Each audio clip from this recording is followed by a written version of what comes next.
So yeah, the second thing I have, someone was like, I think they linked to a Richie Herron thing with Andrew Gold, which I've already watched. But I wanted to watch something a bit longer form because it's difficult to watch like super long stuff, I guess. And I've got loads of time as far as I can tell. So this is Richie Herron with someone called Sasha White. This is about 9 months ago. It says what the experts don't want you to know about trans vaginoplasty. I'm guessing they're going to talk about. Oh, a lot of it is about the surgery actually. Fair enough. Yeah. I mean, did he have? Oh yeah, no, he actually had the surgery. Yeah. Yeah, his story is like fucked from what I remember. So yeah. Anyway, yeah, I'll see how my experience contrasts because, hey, it should all be like the good experience, not the bad experience. Is how I feel. Well, hi, everybody. I'm here today with Richie, who is a detransitioner I met on Twitter. And Richie, thank you so much for joining us. I really appreciate you coming on. Thank you for inviting me on, Sasha. Appreciate it.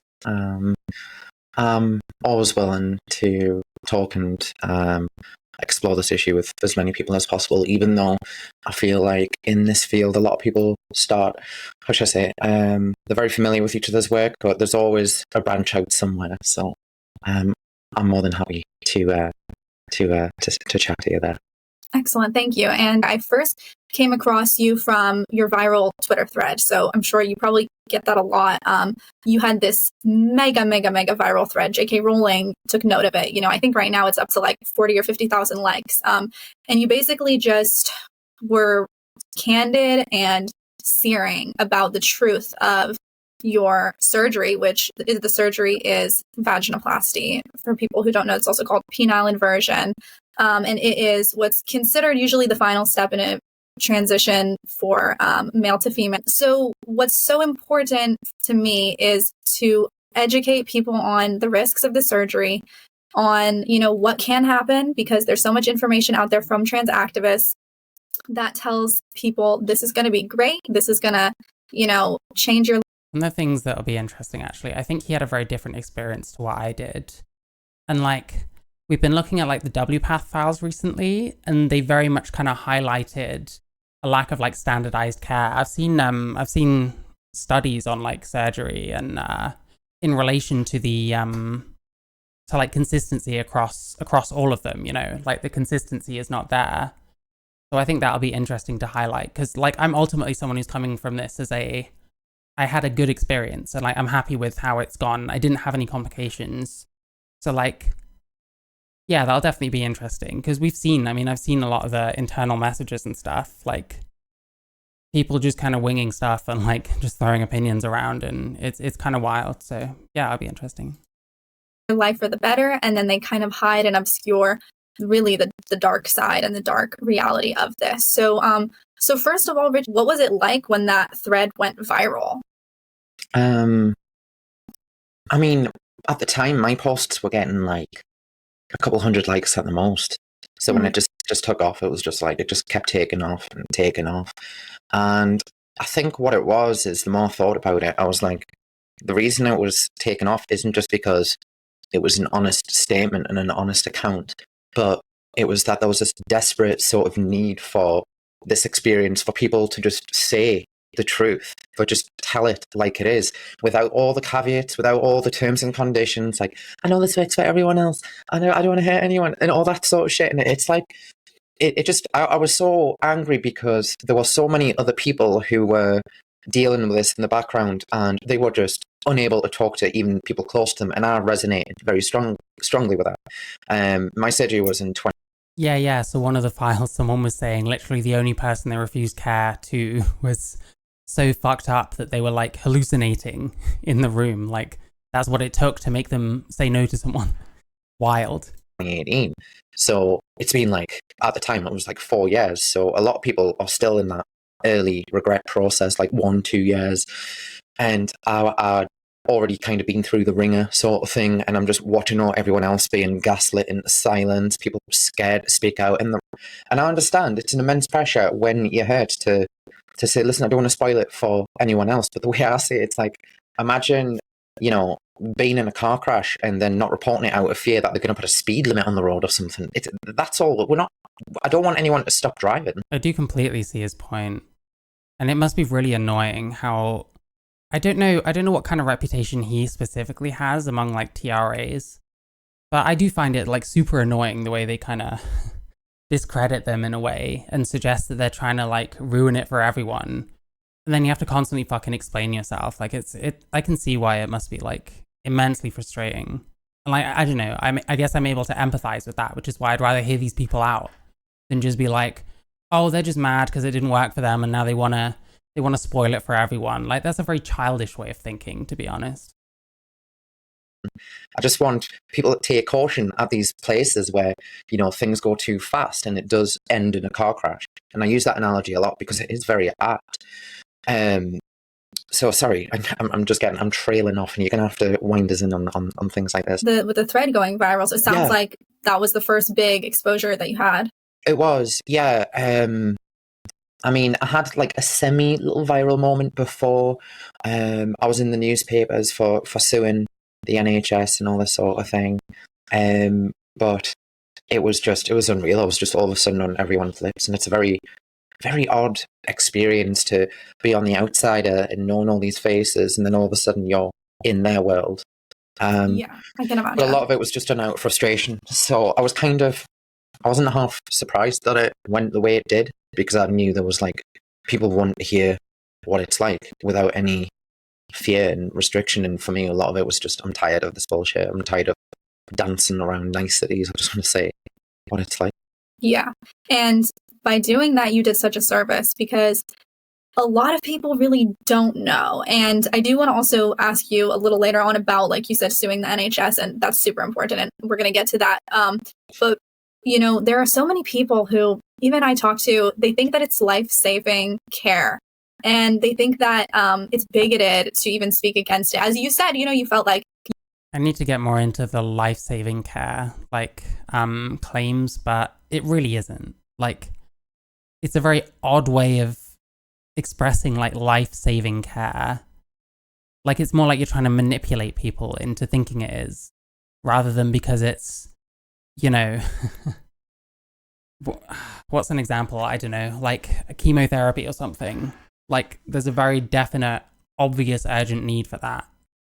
Like, I don't know if there's anything else where we're like, this person will kill themselves if we don't give them X care that only tangentially has anything to do with mental health, because we're talking about like HRT and puberty blockers and stuff, which treat different things, like, for the most part, than mental health, if that makes sense. I'm still nailing that one down, you know. You would have to give these caveats, but that's why people need to see the reality. And if you're comfortable, could you tell us, you know, some of the stuff that you talked about in the thread? Like, you talked about, you know, numbness in that region, lack of feeling, that you weren't warned about. And like, the thing is, by the way, like, when I do see like TRAs attempt to like confront stuff like this, a lot of the time it's like, oh, it's sad that they had that experience, but it's not most people. And that seems to be all they'll ever have to say about it. And again, to me, that shows a lack of like empathy. Like, you should want to know what some of the problems are. And I think a lot of people, like stuff like the WPATH files, how many of like the more TRA or like ally types, you know, progressive whatever types, how many of them are even reading stuff like that? It's like trying to get a Donald Trump supporter to read like the indictments or something, maybe. I don't know. It's at that kind of level, because it's just, people don't consume any of the stuff that they don't want to. So it's like, shit, you'd actually realize there's some fucked up shit if you like looked at this kind of stuff as well. But it's like, how do you even get people to look at that kind of stuff? Because if it's like negative in any way on transition, most people will just kind of disengage or find a way of writing it off instead of actually thinking about what's going on here. Like phantom limb sensations almost. Oh yeah, it's all the little things that don't seem to tell you. And I don't know, there's this presumption that because trans people know other trans people, that's enough from the clinicians to be like, oh, that person knows a trans person, so they know what the process is like. But what actually happens is... God, that's insane. Like, everything was always explained to me. Like, he would have gone somewhere else. He's from like the Northeast, and I went to London, which is like, you know, the other end of the country. But yeah, again, like I said, with like standards of care and like consistency, like obviously it should be consistent to the best kind of care, you know what I mean? Is within the community itself, there is limited information on what is shared, on what goes wrong, and you only hear like these, at worst even, sorry, you hear, it's okay, it's fine, it's okay. But that actually basically means that they don't have any sensation. They all call it insensate. And that was the first time I really woke up to there's something more going on, because I kept hearing this phrase, people talking about being sensate and insensate. And the research says that 1 in 6 will have zero sensation following the surgery. But in my experience, 1 in 6, that's even that sounds like a lot to me. I don't know. it was about 5 in 6. Like, out of all the friends, like there was about 12 or so people who I knew in my personal life, some who I was very close to, some I wasn't at all. But I knew they'd all had surgery, some at different times, but mainly in the NHS. Some by the same doctor a decade ago, and some later. And it was the same. I wouldn't say that I'm like insensate. So like, I don't know. The thing is, anyone who's had a good experience, it's very easy to hear from someone like this who's had a bad experience and be like, well, it's not like me. Like, I guess they're unfortunate or whatever. But I don't know, the fact that two people can have such different experiences shouldn't be, you know? Maybe an improvement on the original. I very much doubt that, unless I'm just like amazing at sex or something. But hey, I don't know. Same issues again and again and again, insensate. And what it basically means is, because what you have to understand is when your body has like a tremendous trauma like this, like it reacts by shutting down the nerves. It's a very normal response for body trauma if you get in an accident. It's one of the reasons why people also go unconscious as well. It's like a self-defense mechanism to save you from the pain. And what a lot of people, well, I didn't realize, because I didn't know any of this until I started, which was until I regretted it and started researching it, was when you're under general anesthetic, for instance, the nerves in your body aren't switched off. They remember. And when you are hacking away, and I had severe blood loss as well, like really, really bad blood loss in surgery, that makes it all a bit worse. And even if you don't have as severe blood loss, because they expect blood loss with something like this, it's like they know it's going to happen. But I bled way too much anyway. And with that, it damages all the nerves in the site. And you've got to keep in mind, they're taking an organ.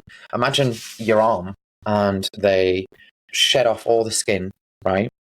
And they take away one of the muscles around there, one of the muscles there. They take out the bone, so you've only got like this sort of, you've still got some of the shaft left, but it's most of it's taken away, and then the sword inside your body. And that's essentially what's happening. And it's like, not only is all those muscle nerves being torn away, but you've got the muscle nerves inside your crotch, which is being torn away. So the likelihood of having any sensation. I think he was likening it to if you took out like the bone of like your arm. I think like they shouldn't be doing anything with your arm. And obviously there's not really a bone in your penis, so Is very low for a penile inversion. And a lot of people don't understand that, which is why the biggest trend at the moment are zero depth vaginoplasties, where they don't. They offered me that. I went for the normal one. I did briefly regret not just getting that, but I don't know, that was mostly just because dilation is difficult at first. Do the inversion. They still shred away the penis. Yeah, no, we're specifically talking about vaginoplasty. He's talking about his experience because obviously he's MT, FTM or whatever. In the same way, but they don't do the inversion inside the pelvis. So they have a very surface level result, and they get more sensation from that because it's less destruction. But it's, when you think about it, it's not unusual. And for female to males, and I'll use that term loosely, who have phalloplasties, and even males who have phalloplasties, it's exactly the same issue. Not only are you taking skin from another part of your body, detaching it, and those nerves are temporarily, essentially dead for a little while, you know, and then you're trying to reattach it on your body, and then like re-extend all the muscles that are lost. People just think that you can just fix this with another surgery, and this is the problem, that this is reliance on the field of psychiatry. Kind of seems like if you're talking about having to fix it with another surgery, it kind of seems like it just becomes one then another. I mean, from what I remember of the Jazz Jennings case as well, I don't know how many surgeries he's had. I'm sure I'll probably go into it. That they can solve complex life issues that can't. Surgery can like, for this idea that surgery can, solve all these complex body issues, that can't either, right? I mean, he's right as well. Like, I've had the surgery. Like I said, I'm happy with it. It went well for me. I'm happy with who I am, but has it like solved my issues? Like, not really. I feel more comfortable.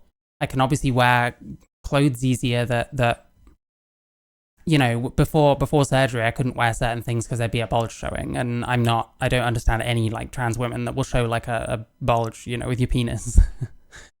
But like, but yeah, I mean, it's not like solved my fucking issues, you know what I mean? I'm not like suddenly the person I always should have been. I just feel a bit better, and for me, it has been good. So like, that's kind of it. And people should think about that kind of thing. Like, they should think about why they want to get things like surgery, whether it's, you know, whether they're pinning hopes on it that are unrealistic, you know, that kind of thing.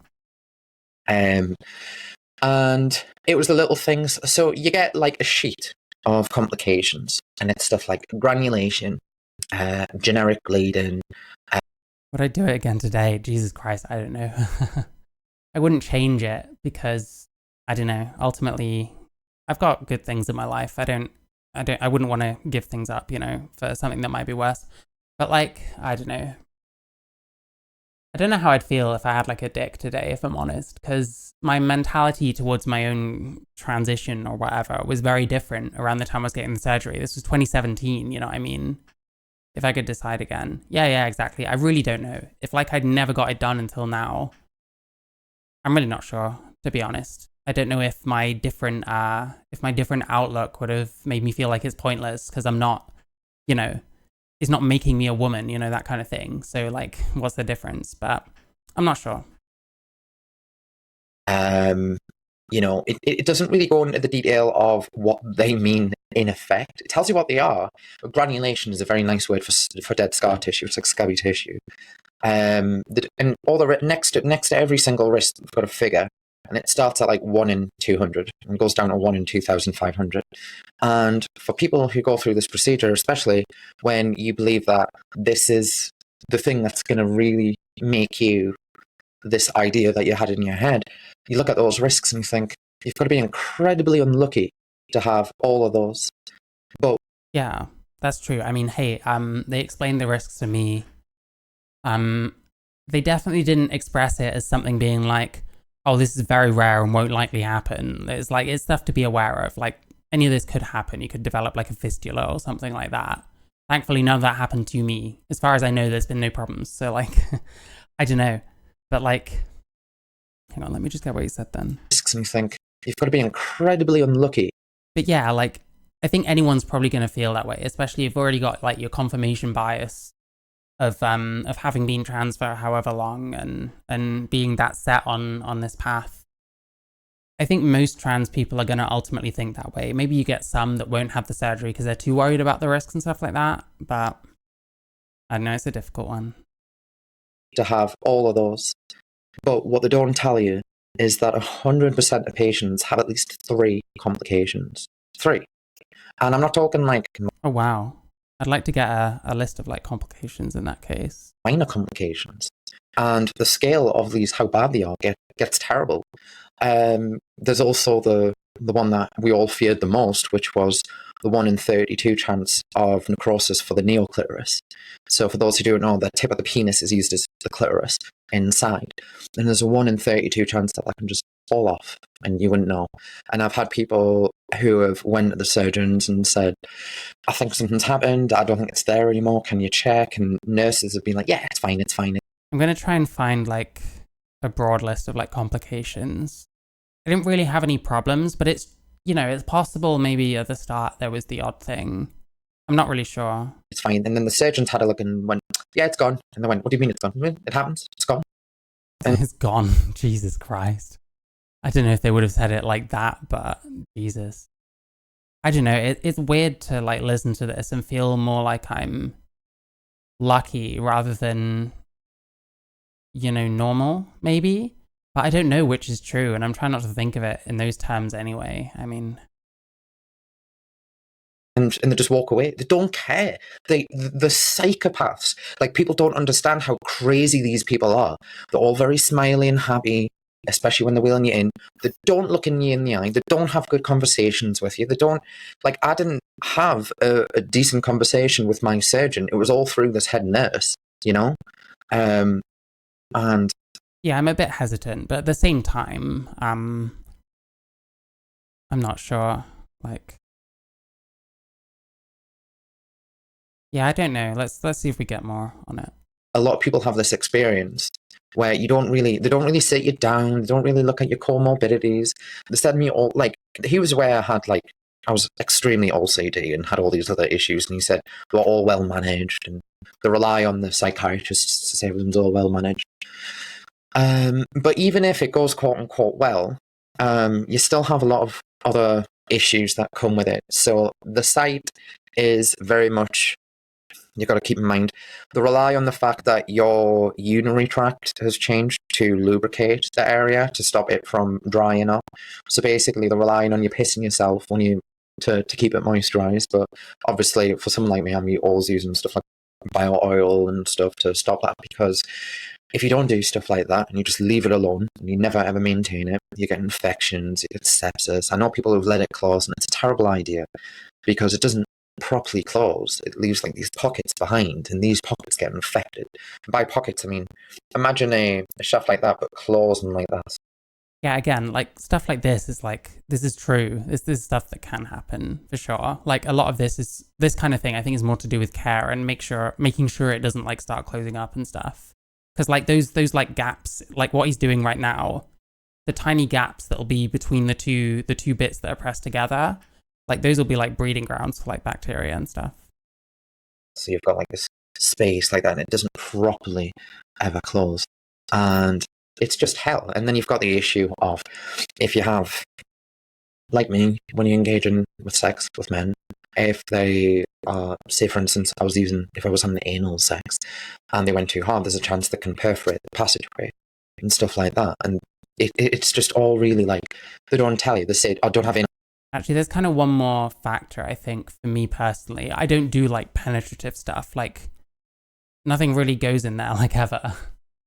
So I don't know how many complications I'm like avoiding just based on that, because I'd imagine probably quite a lot of people, would I say that a lot of people use it for that? And like, at least some do, you know, but hey.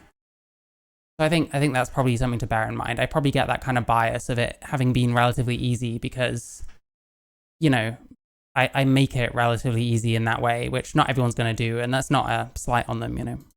Anal sex for 12 weeks, but they don't tell you why. You know, it's like they hint at some of these things, but they don't tell you. And it's all, you're already in this fantastical state that this is it, this is the thing, and I can just live my life. And this is right as well. There's like so much like confirmation bias. What else would you use it for? Feeling more like a woman, I guess. I don't know. You get to make sure it's clean, and you get to put something in it to keep it open occasionally. To this. But in terms of other complications, I mean, I haven't even got started, but I suppose the biggest one for me that I wasn't expecting, and I'd heard about suture lines, and I didn't think it was a big deal, but this happens more than often. So if you imagine the crotch region, and you've got the opening here, on about this area here, you've got two scar lines that keep it all together, and they popped open immediately on the day, and they got infected. And what that actually did was it caused it to heal inwards. So essentially it looks like I've got, and especially back then it was way worse because I've had revisions and stuff, but it looked like I had two vagina entrances, and I was devastated. And I was like, I look like a freak. God, they really fucked this person's like surgery. Like, this is like crazy. I mean, this is NHS as well, presumably. He's taking legal action against them. It must have been on the NHS. Like, I mean, that was the same for me. It's kind of scary. You wonder who's going to be next in a way. Freak. Makes you squeamish. Yeah, I imagine it would. I mean, hey, this is the ugly truth. This is the ugly reality of when it goes wrong, and this is what no one ever wants to tell anyone about, you know? But it's important. This is freakish. This is horrible. I really don't like this. And how should I say this? I mean, if I were to like make any kind of point off this, it's really just like not to treat your shit as like disposable and be like, oh, well, you know, this is what I want now, so I'll just do it, you know. Unfortunately, I see too many people treating like not only like hormones, but also surgery in that kind of way. Like, it's not just something you do for like a fashion thing. It's like, it's real. Like, I am how I am for the rest of my life now, you know? If I decide I have a problem with it at some point, then it's like, well, tough shit. I assumed that because I didn't like vaginas generally, that was a normal thing. Like, I'm using quotations for women, right? But real, like, actual women, right?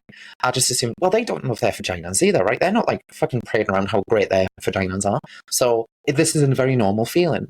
And I was just like, actually, what it was is, I'm gay. I don't like this at all. Even if it wasn't like this, I don't like this at all. And I don't know what the hell I was doing. It was this, for me, I think it was this idea of, I will fulfill this role and, you know, get the husband and play the family life sort of thing, live happily ever after. And I genuinely believed that was a reality that was within my grasp, because I'd been told for the years leading up to it that I was an ideal candidate. I was very passable. I sounded the part. I looked the part. I was never getting stared at and stuff like that. When I first started transition, the first year or two, I definitely was. But yeah, sorry. No, absolutely. I mean, I just want to say I'm so sorry. I'm so sorry that you went through this medical abuse, and you know, you didn't deserve any of that. I hate the fact that this is what's being offered. Do you know what? I think anytime like one of those content creators, like Jammy Dodger or whoever, those kind of content creators, whenever they talk about detransition, mostly just to like gloss over it, or like anything to do with like how rare like surgical mistakes or botched surgeries, whatever, happen, I think they should have to like watch something like this, like start understanding how it's actually like, because, you know, it's so easy to not really understand what's going on here and then just brush that thing under the rug. But like actually watching these people, it's like they're people that have been like fucked over. Like this should be bad by anyone's measure, and you can't just be like, well, this is bad, but whatever, you know, like there's a bit more to it than that, especially if you're like part of the trans community.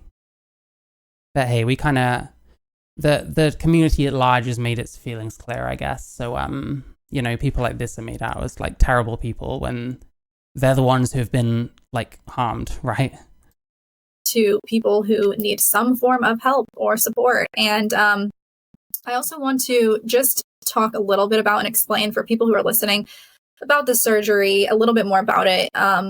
You know, it's people often say that people who get the surgery chop off their dick, but that's really just a shorthand. That's not quite an accurate statement. In reality, listen, it's funny to say, but it's more like inverting it. Like you take out large amounts of it, but yeah, it's more like inverting it. The testicles are sort of emptied out. The penis is dissected and inverted, as you said. And there's an online animated video that can be watched if people want to understand what the surgery looks like. It's not for the faint of heart. It's, you know, I mean, you've gone through this. I've watched it and felt this like visceral, you know, horror. In some cases, the surgeon... Hey, we've got like Lily Tino like telling kids how surgery works nowadays, so it's great. Will actually use his or her fingers to create the canal, and there are other surgeons who use actually like a robot to help do the surgery. It's very complicated. I believe it's like 7 to 8 or 9 hours long. It's a very complex surgery, and I know if only the genitalia wasn't so fixed on by transitioners, probably leave bottom surgery out. Only for it to appear feminine, no one sees your genitals. I think where I'd see an issue with that is like sex. So like, it's going to be difficult being a straight woman with a dick or a lesbian woman with a dick, if that makes sense. You can let me know if any of this doesn't track with your experience, because this is from my research online. But I also want to ask you just a couple like clarifying questions. People are probably wondering, like, how old were you when you got it? And then also, I'm wondering, did the surgeons tell you that you would be a woman? Did they tell you that this would be a vagina? Did they use... I will say very clearly, I was not told I'm going to turn into a woman now. I was not told. I literally now have a vagina. We went, like I said, we went to different service providers. It should be the same kind of care. So again, it'll be interesting how it diverts. Those sort of terms for it. Yeah. So firstly, in regards to the length of the surgery, that really depends on the procedure. I don't know much about I know they're doing a lot of stuff with robotics now, and I would imagine that might slow things down. But the surgery I had was meant to last 2 hours and 45 minutes. But because of the severe blood loss, I was in for 5.5 hours, as they were trying to like stop the bleeding, obviously. In the other question, which was, sorry, how old were you when you got this? My sense is that complex. Intestinal. Is intestinal vaginoplasty the one with the colon? That's the one I normally hear as like being like worse, but I'm not too familiar. The thing is, like, I don't know, anything about using the intestines as like part of the vagina, like that's like, I don't know, it spooks me out. How old? It was 2 days before my 31st birthday that I had surgery. Wow, he was a long time after me. I don't know how old he is. I think he might be a few years older than me, even, which I'm fucking jealous. He looks young as fuck. But like, yeah, I was 27 when I had mine. And I medically transitioned at 26. Yeah, I get what you're saying. I think the complications probably aren't as bad as you're saying either, to be clear. I think people should still understand them, and, you know, it doesn't take away from the broader point. And the sad truth is that most people that are like pro-trans or whatever are not going to even like listen to what someone like this has to say, which sucks, you know. If you're really like calling yourself pro-trans or calling yourself an ally even, you should be learning everything, really. You should hear from all sides. So I was an adult, and, you know, the narrative says, you know, adults can make your own choices, blah, blah, blah. I understand that, and so we should. But I still think, like, even if you look at my case in retrospect, there were so many blaring red flags. I refused the surgery for 2.5 years in the gender clinic, and I had a lot of gender therapy as well, because they say, oh, you should get therapy before you have surgery. But I had gender therapy, right? And that's like saying, I'm not sure if I believe a God or not. Okay, go see a priest for 5 years and see if you then, if that helps your faith. Why on earth would they foster any doubts? They believed in it. Every doubt and every sort of anything. What year did you have surgery? And I'm just going to try and find out. I'll keep playing it, but I don't know. Maybe that matters. I don't know, because the later on it was, the more I'd kind of get how people would be kind of rushed a lot more, because there's just so much more stuff. He said he was 31 when he had the surgery. I don't know when he started identifying as a trans female though. Everything that I had was just all tread away. I had an explanation. It was internalized transphobia. There was societal cis-sexism. There was all these crazy sociologist-based phrases that I believed. He went in 2017 to 2020 was the worst phase. I had mine in 2017, so Jesus Christ, maybe I was lucky. Yeah, 2018 was him. Oh, it's not gonna can telegraph. I'm not giving you money. It doesn't matter what you ask me for, or my email address. Yeah, 2018 in this. And I imagine it was probably a couple of years before that when the trans kind of therapy and all that was going on, based on my own kind of timeline anyway. Yeah, 2017 to 2020. Yikes. I guess I got lucky in that case. Fuck. But yeah, he must be like about 3 years older than me. I guess he's probably about 37 at this point. And well, he might be 37 in this video. It's from 10 months ago. I was being told them by the therapist. And the thing is, I really trusted the therapist because I had a lot of issues, naturally.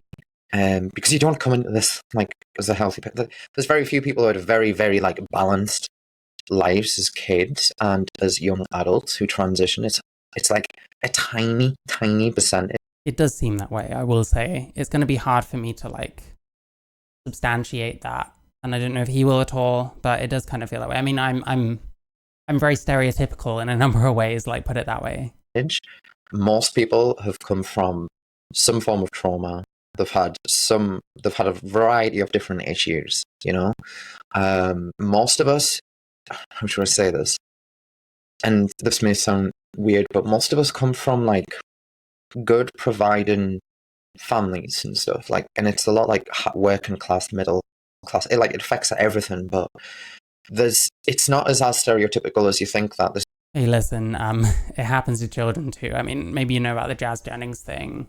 I watched someone else who spoke to Buck Angel, I think, and he was kind of pushed through at a young age, and like, you know, she's happy being trans, but like the surgery was completely fucked up on her. I think like whatever's down there is like not working like at all. Like Jesus, like it does happen to kids, and vaginoplasties happen on kids.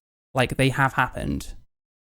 So the chances are there's probably been kids that have had complications, like maybe not to his extent. We don't know. I mean, we'd probably have heard about it if so, but like it makes you think. I don't know. I'm against all this like surgery on kids anyway. I don't really think we should be like helping them to transition.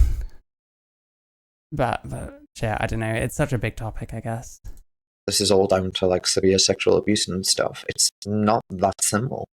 The reasons. Brianna Ivy. Yeah, I wondered if that was because someone else mentioned her, and it was someone who had, I think she had surgery like pretty much after she turned 18 or something, and she'd already been on the other stuff leading up to it, and like it got really fucked up from what I heard. On how we get here are very varied, but a lot of it comes down to the parental relationship. My parents divorced. There was the bullying at school. Wobliat, hi, Wobliat. Question is how to remove sperm from a friend's hair without ruining her hair. You can't wash her hair because it's been pierced with a hammer. I didn't know that if you pierce hair with a hammer, you can't wash it anymore. I'd be interested in more info on that. I mean, there's sperm in her hair. It depends how she's wearing it. If it's kind of a hairspray situation, it might actually be helpful, to be honest with you. So, I don't know. Like, adapt to the situation, maybe. Hey, also, good to see you. School because I was nerdy, gay, I was autistic. I say I was. I didn't give that up. I'm still that. And I had very predictable traumas for anyone who meets that criteria. Very predictable. But I also had a very, very obsessive mindset, like very, very high level of OCD. So I've had obsessive compulsive disorder. I do relate to this guy an awful lot. Like, we haven't had the same life and we don't have the same issues. I don't think I have OCD. I think I maybe have like latent sort of traits of it, which is probably more from like being autistic or something, but I relate to him a lot. Trauma, depression, anxiety, and self-harm. Yeah, I mean, the top three, I'm very much a stereotypical trans person. I should be a stereotypical TRA, to be honest with you. PTSD, yeah. I mean, hey, again, I relate to that. Like, there's a reason why you get people that suggest that a lot of trans people transition because of trauma. And because of the way the trans community is, obviously that's not received very well. For all I know, maybe like my trauma is something that made me displace shit onto my gender, and that's why I transitioned. For all I know, that's the case. It's just that I didn't really care too much because I didn't want kids anyway. And I'm happy as I am. Like, I'd have just been a guy wearing makeup anyway, so that's kind of why I'm able to be like cool about it. But it sucks for people that kind of wanted different things in life to me, I guess. Since I was 7, which is, it comes in the forms of intrusive thoughts, repetitive thoughts I can't dislodge, and it generally makes you feel like a visceral reaction. And I had this explained to me recently about these. It's like a form of self-punishment. So all these things that bother you, you think because you know it bothers you, but you feel bothered by the fact that you thought the thoughts to begin with. So it's it's very destructive. And that pattern of thought, when you line it with transition, is equally destructive too, because it's then... Yeah, like, I guess I'm lucky in that sense. Like, it's kind of... it's lined up in a place where it just doesn't matter, but I'm not like... I feel like I'm not that average, if that makes sense. Like, if someone came to similar conclusions to me, like, kind of starting to see, like, transition quite in a nihilistic kind of way, I think it could be quite distressing if there was actually a ton of stuff that maybe they wanted that they haven't thought about in a long time, and now it's, like, very much too late because they've done all this, you know? But I'm not sure. It all gets swapped out for the obsessiveness of, I need to transition, I need to have these surgeries, this will fix this will do that. And a lot of us have got a very, very, you know, you could almost script it out for a lot of us. Like, when I talk to a lot of people online and stuff, the similarities are so striking. Like, I could narrow them down for most people. Like, it's about 80% of us roughly have a very strong relationship with a mother and a very... Oh, people definitely treat it as a panacea. Maybe to a certain extent I did, but I don't know. I think I was always better at compartmentalizing it because I already had so many issues anyway. and I didn't really sort of lump them all in together, if that makes sense. So I guess I was a bit more knowledgeable of the fact that it was just kind of doing one thing, and those other things wrong with me aren't gonna start changing suddenly. Some of them might, but I think they've more changed from me just growing older and having more experiences than because of me transitioning. Very weak relationship with our father. It's about 40% of us are gay. About 30-ish% are bisexual. Like I'm talking about in detransitioners. In the actual cohort of trans, it's mainly heterosexual, which is what's Jesus. See, here's the thing.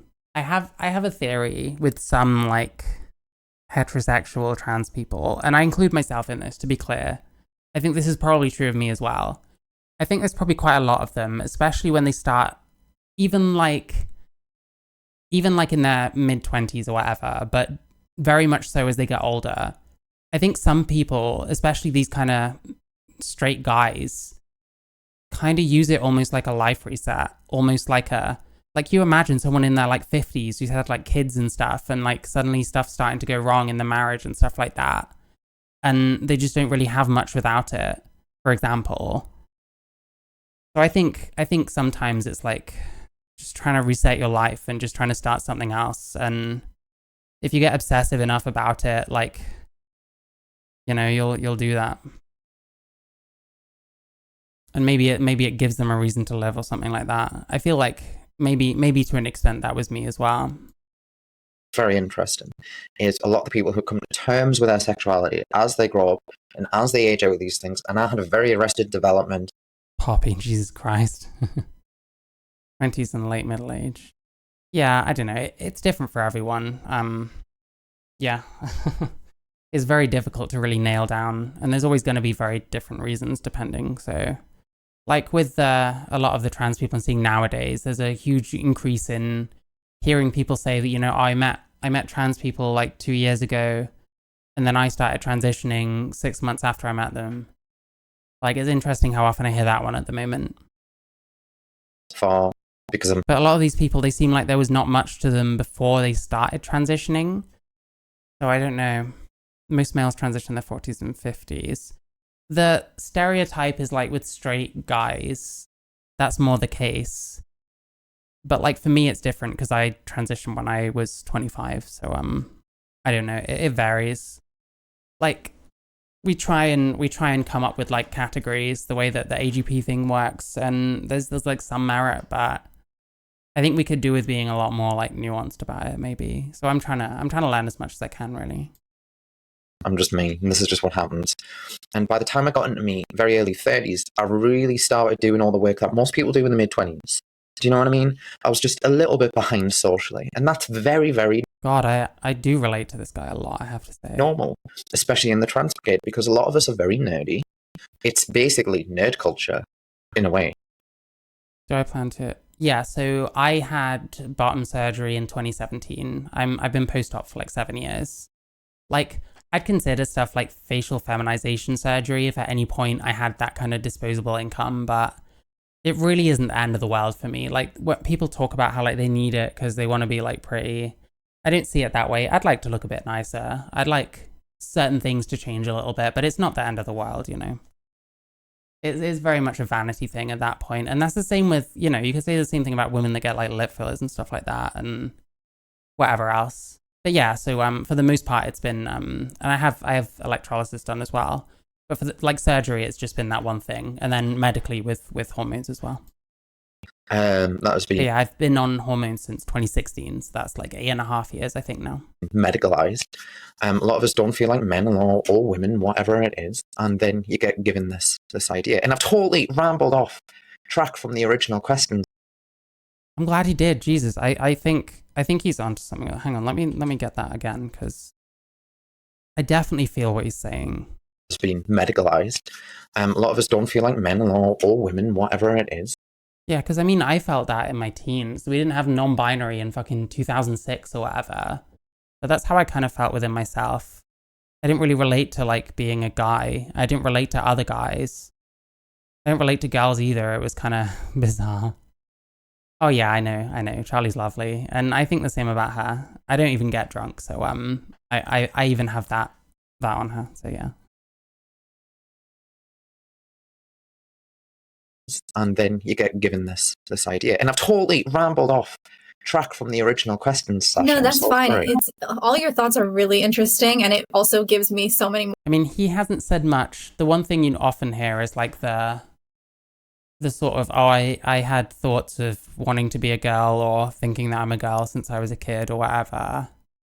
I'm not saying that's not true of people. He hasn't really mentioned that as much. Like, I felt like I did want to be a girl when I was like a kid. I don't know whether it precedes like any kind of traumatic stuff or whatever, because it's hard to piece together.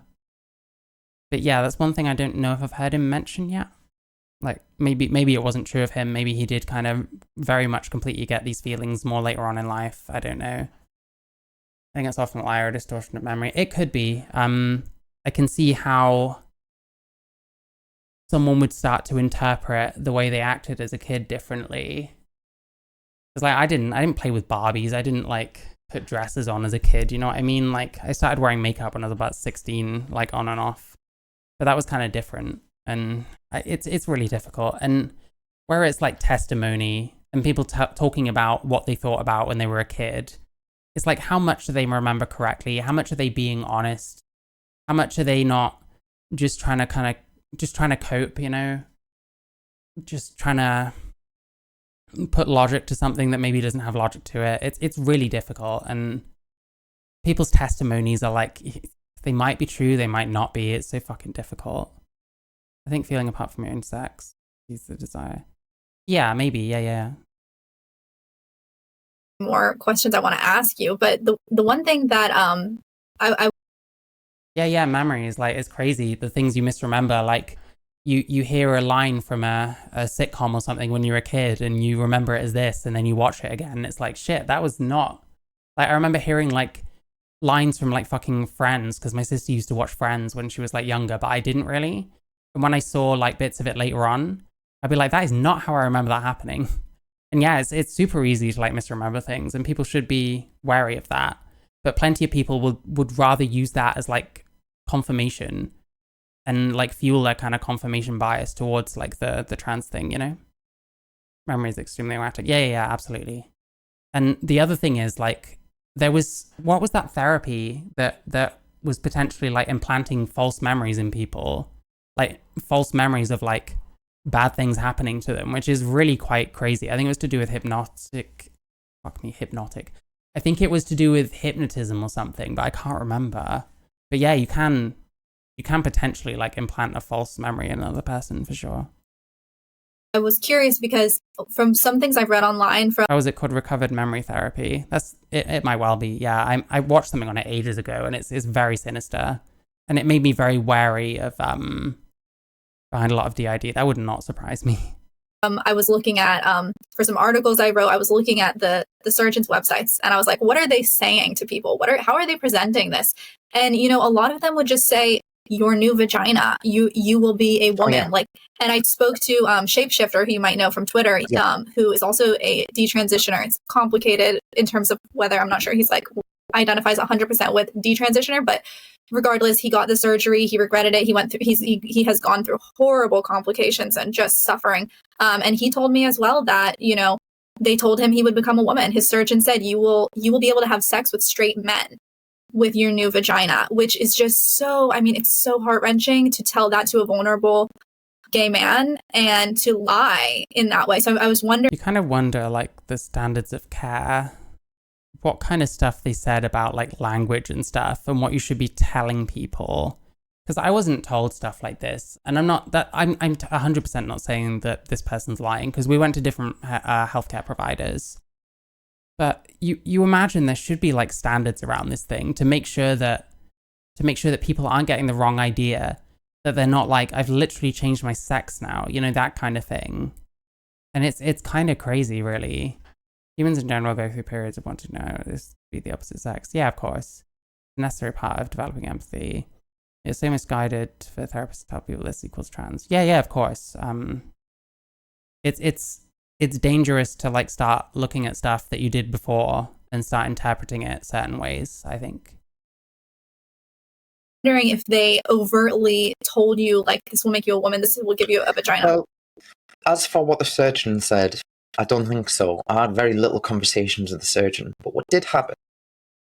Yeah, what you're saying about social media videos, I mean, Jesus, that's kind of what I've been doing, because a lot of this, I think, not this specifically, but plenty of the content I've watched, I feel like that probably is the kind of stuff that people watch and it's like affirming to them in some way, which sounds like it should be a positive or good thing, but when it's like completely full of lies and promoting really bad attitudes and stuff like that, I don't see it that way. And I wonder if that's some of the disconnect, because I'll get people being like, oh, this person seems super wholesome to me, like, why are you shitting on them or something? And it's like, well, you know, first off, did you watch the video? Because I've probably explained during the course of me watching that thing, but like, it's very easy to talk about this shit and like push certain things and get like the social clout and be thought of as a good person for it. And I think for some of the influencer types, that's quite a powerful thing.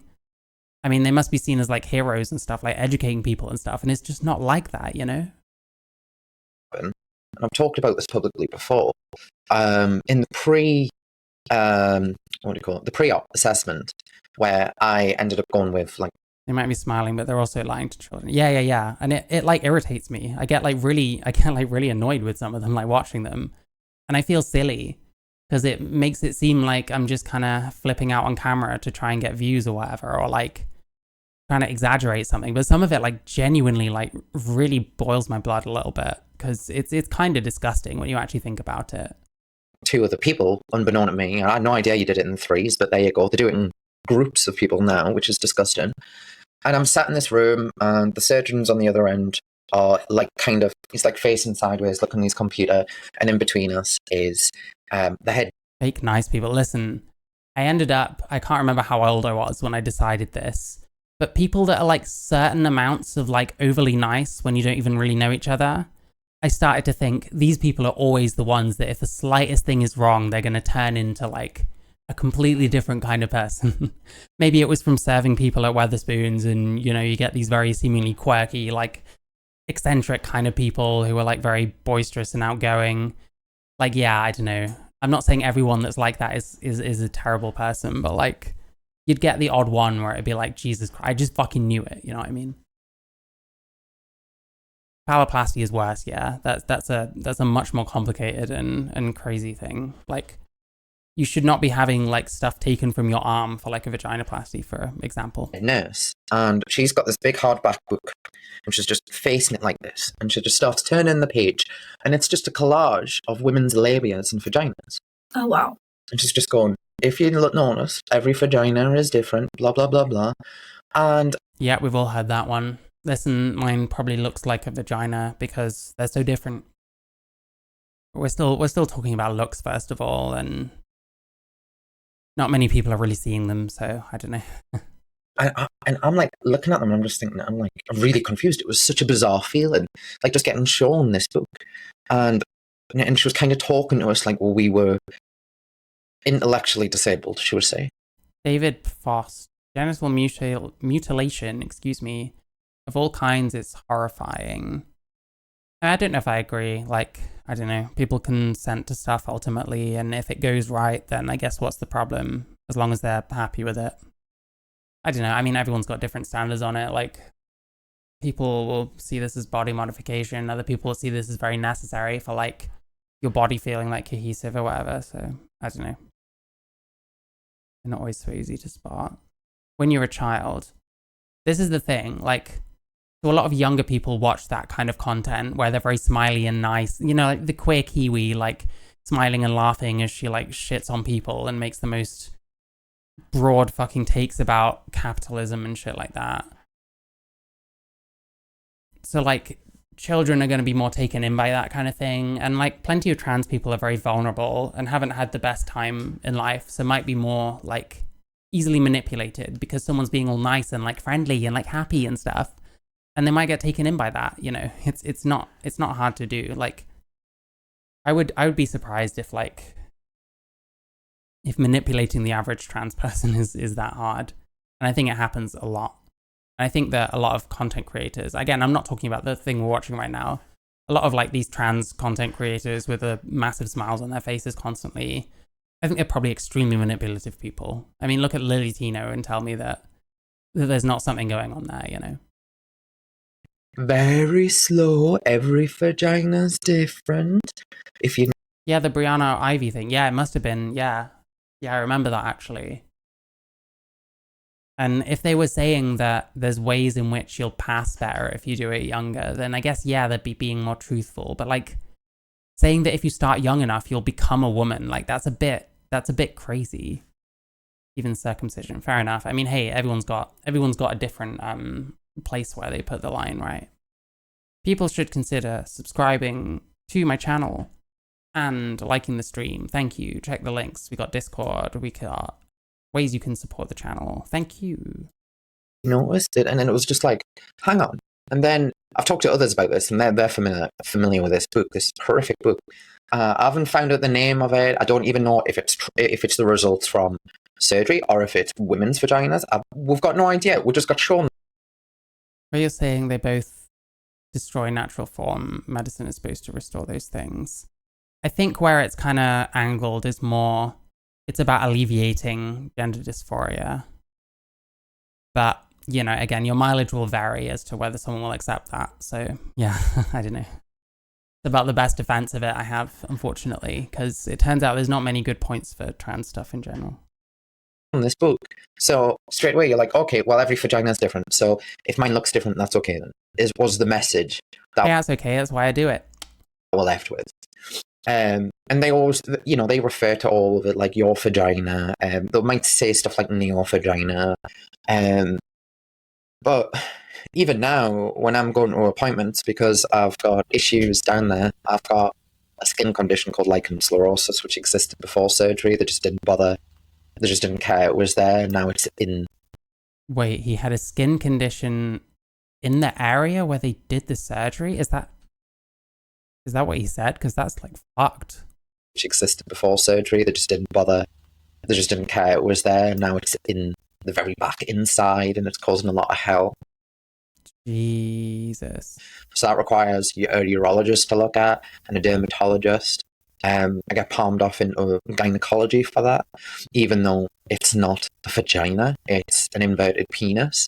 But urologists won't touch it. Like the male equivalent of what I go to, they won't touch it.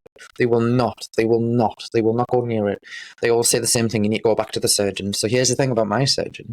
And again, I didn't know, no one fucking told us. But in 2018, when he did my surgery, he was 72, right? Oh, wow. I know. And I was like, I knew he was like, I looked at him, I was thinking, you look like you're close to retirement age, but that's fine. You must be at the end of the career, whatever. If I knew he was as old as he was, I wouldn't have done it. And it just so happens that in these last couple of years, he did the most screw-ups. Oh, so wow. a lot of Jesus. Yeah, it's not great. I mean, like I'm saying, like there should be a consistency of care. This person had surgery like a year after I did, and everything was fine as far as I can tell with mine. Like, fuck, you know, you wonder why there's all these like reviews coming out about like trans care, and all these trans people are like super resistant to this kind of scrutiny, but it sounds like it's needed. Like, and it's fucked. You know what I mean? Oh my God, like, I didn't know that part of it as well. That's why I'm glad I'm watching like a longer thing. And I'm kind of, you know, I can just chill and watch something today. I'm not trying to like throw shit out there right now. I'm really not making any sense today. I'm so sorry. You should like the stream anyway, though. a lot of people in the year who had surgery that I did are now trying to sue. But he died last year, the cheeky bastard. He died of fucking arsehole. Like, can you believe that? I didn't do it as well. I really want to understand that. But if you know anyone who can resurrect the dead, I would be interested to know, because I want to ask them some questions. Sorry. Yeah, bring him to justice. Yeah, I would really, really like, I would have relished the opportunity to hear his view. Like, here's the thing. Like, in America, you wonder how many, like, private companies, I guess there must be, that do these kind of surgeries. What happens if they do a bunch and then, like, fold or, like, go bankrupt or something, or just disappear off the map? It's like, how do these people get any, like, help for this shit sometimes? Because at the end... Because he's had, like, the perfect storm of, like, just anything and everything, it feels like. It sucks. the more I think back to it, he just seems so tired. He seems so disconnected, and my mother was like, he seemed a bit weird, and he always jogged everywhere. He was always jogging places. He was always rushing to get somewhere. But yeah, I think most of them are all fucking psychopaths, like most of them, and they're just, and part of psychopathy is just not really caring all the damage you're inflicting. And no matter how many years you've been doing it for, like the way I think about it, it's like, just because you've done something for years and years doesn't mean that you would think the opposite would apply. You become more cautious, you become more experienced, you become more aware. Hey, no problem. I don't find it very difficult. I guess I'm good at distancing my emotions from stuff. But to me, like, these kind of people are just as important as anyone that's like had a successful operation, if not more so, because these are the kind of things that we need to learn from, surely. And we push back against so much stuff like the cast review and like the Levy review that's going to happen now, and like shit on it so much. But this kind of shit sounds like it needed like investigation a long time ago. It sounded like there was a lot of like, we've been looking, like I said, the WPATH files as well. It sounds like there's a lot of like, what care you're getting is very much dependent on who you're with there. And like, just the fact that he was with the NHS and so was I. It should have been like a very similar experience, and it clearly hasn't been. So to me, it's like, no wonder there's so much scrutiny on it now. So I think it's important that people like this are heard, because it should be about improving it ultimately, and maybe safeguarding it better from people that probably shouldn't be getting it, and safeguarding kids better from getting into this kind of stuff, or even adults to an extent, and making sure that the ones that are actually trans and actually kind of need this kind of stuff in whatever way you'd say they need it, that they get the right kind of treatment, But we don't want anything that we don't want anything that exposes any like flaws, because we're so terrified that any flaw exposed will be used as justification to like shut it all off, or like take some kind of massive action against trans people as a whole, which personally I don't see happening. And I think it's important to make sure we hear criticisms of it. But the opposite seemed to happen. He just didn't care. Yeah, I'll have to look at Benjamin Boyce. I still haven't watched anything by him yet, but I will do. Just whatever. And when I was in the hospital, and because I had a lot of blood loss, as I said earlier, I was kind of semi-complaining to the nurse, and I can't remember exactly what I said to trigger it, and it was about day 4 or 5, and I was half conscious. And she kind of sighed and went, "We're always getting sued." And I was just like, that was a weird statement. Whoa. And then the more I kind of tie things together, I'm like, they're just doing this. They're getting sued. No one's talking about it. And it's just growing. I mean, yeah, again, like I never heard any of this kind of shit where I was. But there was still even issues with the one I went to, I guess. It's just my surgery wasn't affected by any of it. And on and on and on and on and on. And I'm like, why? Like, why? It's almost as if like they know themselves. This is bullshit. The like selling really bad used cars to people and pretending that they're brand new and they're going to last you forever, but actually going down this route is going to cause you a hell of a lot of issues in your life. And this is, to be honest, despite the thread and stuff that I wrote, mine isn't even the worst. Mine's far from the worst. And this is the point. If you think that was bad, it gets way worse. Like, you got people with leftover erectile tissue, and they don't explain this, but the erectile tissue itself is actually in the male body. It's not all in just the dick. It doesn't just expand because of blood. It's literally like a tube that kind of extends outwards. So the idea is they're meant to like sever this at the base so it doesn't protrude. But they don't always do it for whatever reason. They might miss it, or they're sloppy or lazy. So you have literally... Yeah, there's things that I'd say, I don't know if I'm agreeing with him on, or I think something might be overblown, but at the same time, like, I don't know. As if trans people don't do that constantly, and we should hear trans people's stories too, like, absolutely. So, I don't know. People who have got... But then, I don't know, I see too much stuff where it gets egregious, where people are just, like, lying about shit. And, hey, listen, if I found evidence that a detransitioner was, like, lying about stuff, then yeah, I'd want to know about that, Like, what I've got, you know, and they don't have a dick or balls, and they've got, when they get aroused, they've got this clear tube that is just coming out of the hole at the bottom. I mean, how fucking horrible and horrifying is that? You've got all the fistulas, you know, where you've got holes between the bowels and the colon and the cavity. I'm I'm trying my best not to call it a nail vagina. Yeah, I got you, Sam. Don't worry. I feel a similar kind of push to be the same. Like, I shouldn't just accept everything that certain people are saying or anything, if that makes sense. Vagina. I try to call it the cavity or the surgical site because it's all a language game. Like, you know, they call it like bottom surgery for a reason because it, like, bottom surgery sounds so innocent and it's just bottom surgery, top surgery. But when you say it for what it is, you know, it sounds a lot more savage and brutal because that's what it actually is. And we're all in this collective lie. And the thing is when it does work, because the surgery for some does work, then what it does is it propels this for many, and I would say this is the vast majority. If you want to crowdfund for transition and people aren't willing to pay, I don't really see the problem.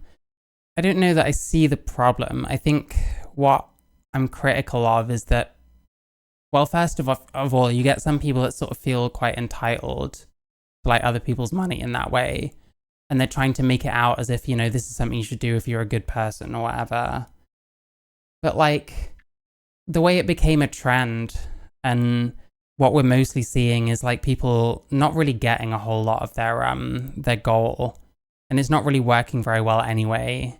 And it's usually like more well-known or famous or whatever people that do get like crowdfunders like fulfilled. Like, I think that's where I get more like cynical about it. Like, on its own, like, sure. I mean, if you want to raise money for anything and people are willing to pay for it, then sure, I guess. But yeah, I mean, hey, I think that's possibly a reason why someone like Keffels hasn't really been sued by anyone, you know? Even the ones who are stereotypically gay, there's a fan. Yeah, I'm not like against the principle of crowdfunding transition, if that makes sense. Fantasy that comes along with it. And my fantasy was, I am a woman.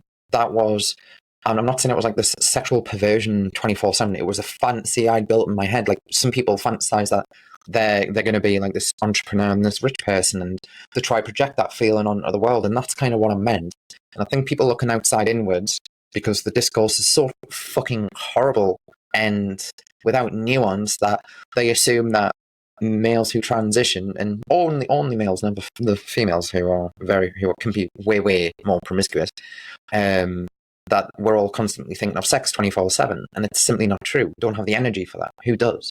And besides, you've been needed by hormones and drugs. It's a different type of fantasy.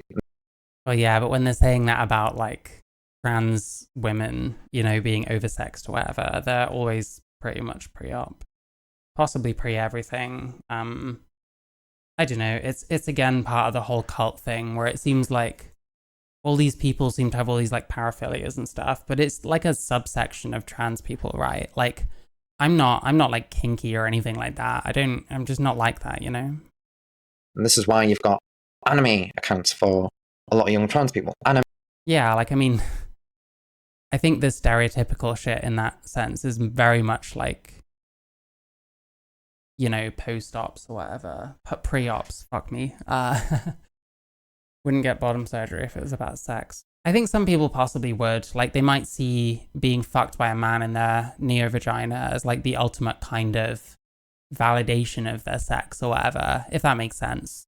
You know, have a guy do that and it, you know, to him be a pleasurable experience, or at the very least a similar experience to like a woman, you know. Anime is the perfect appeal for fantasy. Because I mean, hey, there's a reason why like the oversexed ones, like they like talking about their dicks, you know. I don't really sit there talking about like my vagina or whatever. It's far deeper than some sexual fetish, deep underlying. Yeah, of course. Bad baby. I can't remember what she was up to. Like, my memory of her stops years ago, to be honest. You can, there's such a wide variety of it, and it's all about projecting. sorry, again, I'm going off on one. That's fine. I can't even remember what my original point was. I'm so sorry. No, that's okay. I mean, everything you're saying, it brings up more important stuff. And the fantasy and the delusion, I said delusion, you said fantasy. When I say delusion, I'm wondering if the doctors, the surgeons have deluded themselves. All Richie seemed to want was a way to be seen and loved, and the only model he had, which was socially acceptable for him to become a woman. Yeah, it happens to some of these people, and it sucks. I mean, I guess the kind of internalized homophobia and some of the neurotic issues and stuff, like, it's probably not very difficult to get someone onto that path. He was desperate to have a penis, and a doctor explained, if you were desperate to have a penis and the doctor explained phalloplasty, I wouldn't do it. Yeah, like, phalloplasty is like a hell of a lot more complicated and a lot kind of less realistic and just kind of worse than like, you know, that shit. Vaginoplasty, you know. Like, vaginoplasty is like the easier one, and it's not great sometimes. The Cash Me Outside girl. Oh, yeah. Yeah, I mean, like, fucking OnlyFans, who did it really, like, empower that much? Like, celebrities, I guess. Wasn't it celebrities that kind of fucked up the pay model for everyone else? Because once they started going on it, they were just immediately earning, like, fucking shit tons. I don't know. I mean, hey, I don't have the gawk, so there's not much point in me going on OnlyFans, but it's not my thing. Reminds me of post saying there's a massacre in Palestine and the world is silent. Literally all people talking, yeah, fucking hell. Listen, I try not to get into the Palestine stuff because I feel for the innocent people on both sides. I don't know why I'd need to, like, go on about it from the UK in my house that is nowhere near Palestine and is not getting bombed, you know. Into thinking that they can really create the impossible, or they might be psychopaths, like you said. It depends on the individual. Same is often the case for non-stereotypical straight males. Hey, like I said, there's plenty of possible explanations for my own transition. Like me being, I guess I'd be a non-stereotypical straight male. Because I know people always thought I was gay. I never was. I liked women, but I wore makeup. I was skinny. I wore, like, relatively androgynous clothing. Especially people being famous for nothing but being a lol cow. Yeah, true. Yeah. They know 100% it doesn't work. They know. Mm-hmm. They know. They are used car salesmen selling dodgy cars. They know exactly what they're doing. 1000%. I think some of the therapists don't have a clue. I think some of the therapists who have got a very frontline view, seeing people, like, in person before and maybe after, they don't see the recovery process. They don't see the gruesomeness. They don't see the long nights. They don't see the in-between bit, the despair, and because it's devastating. And they don't see that. And so they've got a very naive view. My psychiatrist. There's no such thing as straight or gay. It's just random chance who you sleep with first and what label you get tagged with. I don't know. I slept with guys before I slept with any women. Like, I fucked a couple of different guys and kind of realized that I didn't like it. So I don't know. I don't know if that's how it works, but hey. What have I done? Nothing. Okay.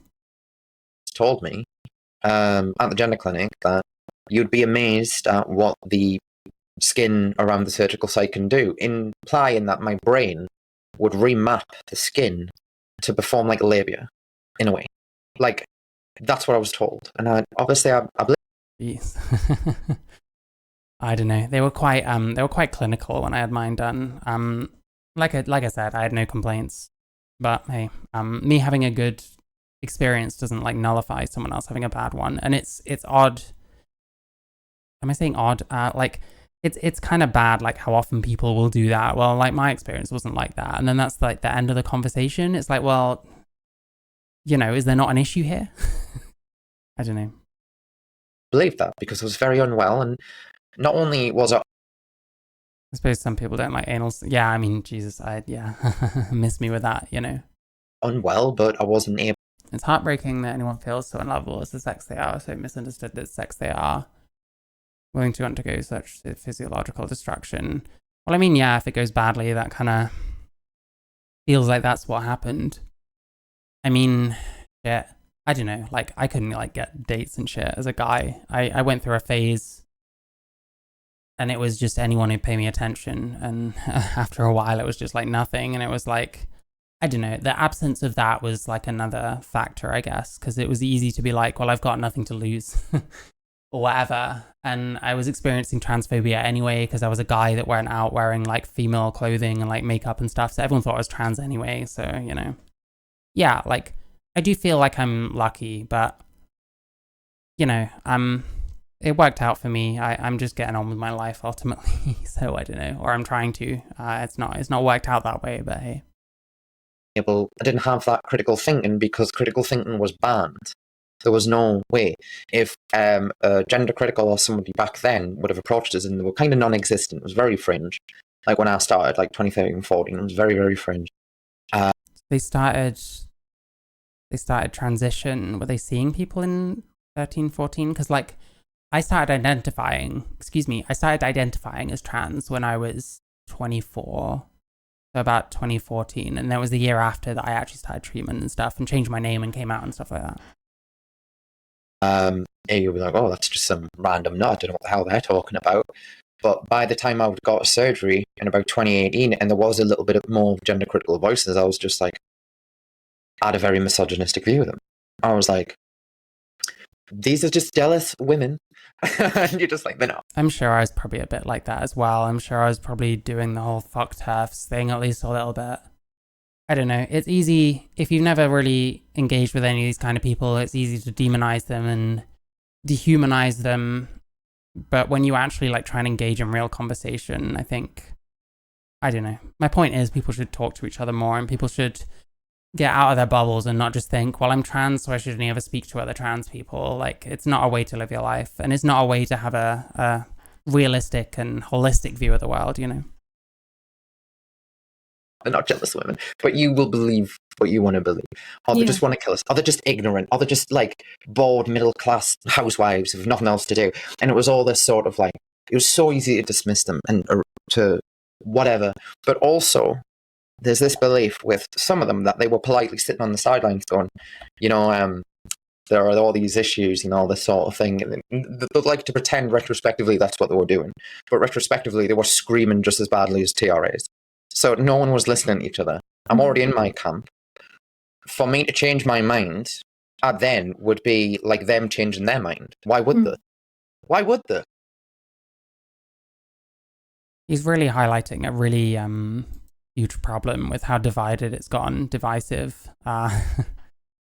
Like, it's wild. And when I say stuff about, listen, I've been made aware that I kind of hint at like my J.K. Rowling kind of takes without really being super clear on it. But like, when I say stuff like that, I think she kind of plays into the never-ending cycle just as much as like TRAs do. Like, this is the kind of stuff I'm talking about. Like, ultimately, there was kind of two sides both screaming. And unfortunately, one side had a lot of points that everyone else didn't want to admit regarding trans. Because, I mean, J.K. Rowling said tons of stuff that was like, she like was actually ahead of her time and was kind of right about some of this stuff. And it's, we don't want to acknowledge it, I guess. But hey, this is why I'm glad there's a bit more of a trend towards like rejecting the super extreme end of like TERFism as well as like TRA shit. And it's kind of, I try and make sure that I'm not falling into an extreme because you just end up, you know, you're just preaching to a choir. I don't want to do that, you know. Why would they? They wouldn't. No one would. And this idea that just because everyone believes they are right, whatever they are doing, they believe that I'm right because of, you know, Marsha P. Johnson threw the first Brexit, even though he didn't, sorry. I say even I've fucking been victimized by this Marsha P. rewriting history. They're trying to say that the Nazis were targeting the trans community. It was a load of bullshit. They were targeting gay men. Nazis love to cross-dress, by the way. They had some big HEP shit, so I don't think they were like wholly against it. They were definitely against homosexual men. Oh yeah, and there was the fucking J.K. Rowling being a Holocaust denier thing. I think that's like preposterous. Like, I've looked a bit into like the kind of Holocaust stuff. There isn't all that much evidence. Like, there's been like mistreatment of trans people and stuff. But it was like, they weren't targeting gay men. Yeah, it was like sex offenders, of which gay men was a subset or something. And then a lot of the trans people that got also brought into like the Holocaust and stuff, they were like they were like gays too. So I guess they fell under that category of sex offender or something. But yeah, like calling her a Holocaust denier. I don't know how this kind of stuff sticks, because I hear it like all the time and it's fucking like, it's not true. Listen, I don't want to like hate on J.K. Rowling for the sake of it, if that makes sense. I don't want to virtue signal to one side. I don't want to find some tiny thing that I think she said wrong and be like, oh no, that's why she's bad. Yeah, see, the trans people are right. I guess, you know, I can continue my cope or whatever. It's not like that. And though, which is where the whole pink triangle thing came off, but everything's been retconned into this sort of trans thing. Even this delusional barrister in the UK, trying to remember his name, who is an absolute like disgusting looking person. I know that's a horrible thing to say, but they really are like if they came into my toilet, even though I'm going into the men's. Barrister. I'm trying to think who. UK barrister. Was that Robin Moira White? Was she one? Jolyon Morum. Is that another person? Oh, Joe Morm. Fuck. No. I do know who this is. Jesus Christ. He was pushing the 16 kids. Oh, I'm blocked. There we go. He has a trans kid. Fair enough. No, I understand now. No, I know who this guy is. He was one of the ones pushing that Tavistock 16 thing. You know, the trans kid democide. We watched fucking Bridgie Empire, but more importantly, who was it? Fucking Essence of Thought. He was pushing this shit. I remember this guy now. Fucking hell. Okay. Fair enough. I thought he was talking about an actual trans person, and like, I was trying to think who it might be, but now I don't have to like spit names out and insult anyone. I'll be like, fucking hell. Like, anyway, but TERFs have radical feminist views outside trans. Hey, I don't like personally go around saying, oh, TERFs aren't feminists. I think some of what they say is crazy, but I don't know that I think they're unfeminist. And I can't imagine that what women would feel. But this person, they said that they had a part in taking down the Berlin Wall, because they were. This is well before they transitioned as well, and they didn't, by the way. They had nothing to do with it. But it's like this. It's insanity. It's like fantasy, delusion. Call it what you will. It's not reality based. Wait, is he definitely talking about Joe Morm? I'm getting a bit bricks out of the Berlin Wall. Robin Moira White. Okay, I know who that is. Yeah, I've watched her a couple of times. So he's talking about Robin Moira White, not Joe Morm. I know she is. So I've seen her on a couple of TV debates, and she's very much an obfuscator. Very much will either change the question slightly and answer that, or give a vague Peter Tatchell response where it's like, you know, well, I think case by case basis, you know, we need to everyone should be treated case by case basis. We shouldn't generalize, you know, that kind of stuff. And like complete waste of space, just hot air provider, hairdryer, there we go. Hold up a fucking hairdryer and you've got Robin Moira White in any conversation. That's like, there you go. Disgusting looking barrister. Yeah, fair enough. But hey, we got to remember two different people. It was like, yeah, the Joe Morm guy. That took me a while. But yeah, I remember him. And he's got me blocked. So maybe that's a badge of honor. I don't know. Well, they transitioned as well, and they didn't, by the way. They had nothing. TERFs hate man. I don't think JKR does. Maybe, quite possibly, she doesn't. I don't know. I don't know if they say she hates anyone particularly. I need to. That's on my list for more of a deep dive, I guess. And I think the results will surprise everyone. Maybe. Nothing to do with it, but it's like this. It's insanity. It's like fantasy, delusion. Call it what you will. It's not reality based. It's not based in logic. It's based on fantastical thinking. By the way, hang on. Let me just show you what I mean. How do you pronounce this showing? Yeah. Moira, Moira. How do you actually pronounce that? I have no idea. I've been saying it really weirdly, and I swear that's not correct. Was it Berlin Wall? I'm not seeing anything. I wouldn't be surprised if it was. Almost like someone's having the same conversation as me. Oh, supposedly a trans woman. Oh, right. No, I understand now. No, it took me a moment to see the whole thing. Bringing the Cold War to an end. Nice. Roll was only minors because he only used one stiletto. All right, there we go. Tinker Tailor Soldier Lying Twat. Oof. I'm not a fan of that. Robin Moore, a white person. Which is with JKR, I more kind of criticize like how pathological it seems, how much there's this never-ending like cycle that I think she does like feed into as well. And I personally think she went in like with both feet on the Iman Khalif thing. You call it on Discord? Yeah. Join the general thing, and I think I can drag you into the other chat, and then people can't jump in. You know what I mean? Because I don't want it to be one of these things where like people from Discord just jump in on my calls constantly. But yeah, if you just when you're like ready, just join the general and just give me a shout, and we can start whenever. And hopefully it'll work because I've never done this before. I do apologize. You're kind of my guinea pig. I'm not saying this is a turf. Graham Linehan. Yeah, Graham Linehan's kind of crazy. Is why anime is capturing so many young people. And why are people running to this fantastic... Yeah, so sorry, I'm pausing this so much. I'll skip back a little bit in a sec and just kind of shut up. They do not apply a consistency, won't even treat a rational trans with dignity. Yeah, some of them, you get this like not 1 inch or whatever it's called. I think someone like that Hazel Appleyard on Twitter would be an example, or I think there's one called Janet Inglis or something. Like some of them will not accept anything ever. And people tell me that I'm trying to appeal to those kinds of people. I'm not. I really am not. I'm trying to appeal more to, if anything, I'm trying to appeal more to like moderates on both sides who have their opinions but are open-minded to more information. Like people that are radicalized and completely buried down in their like bunkers or whatever. I don't give a fuck about those people.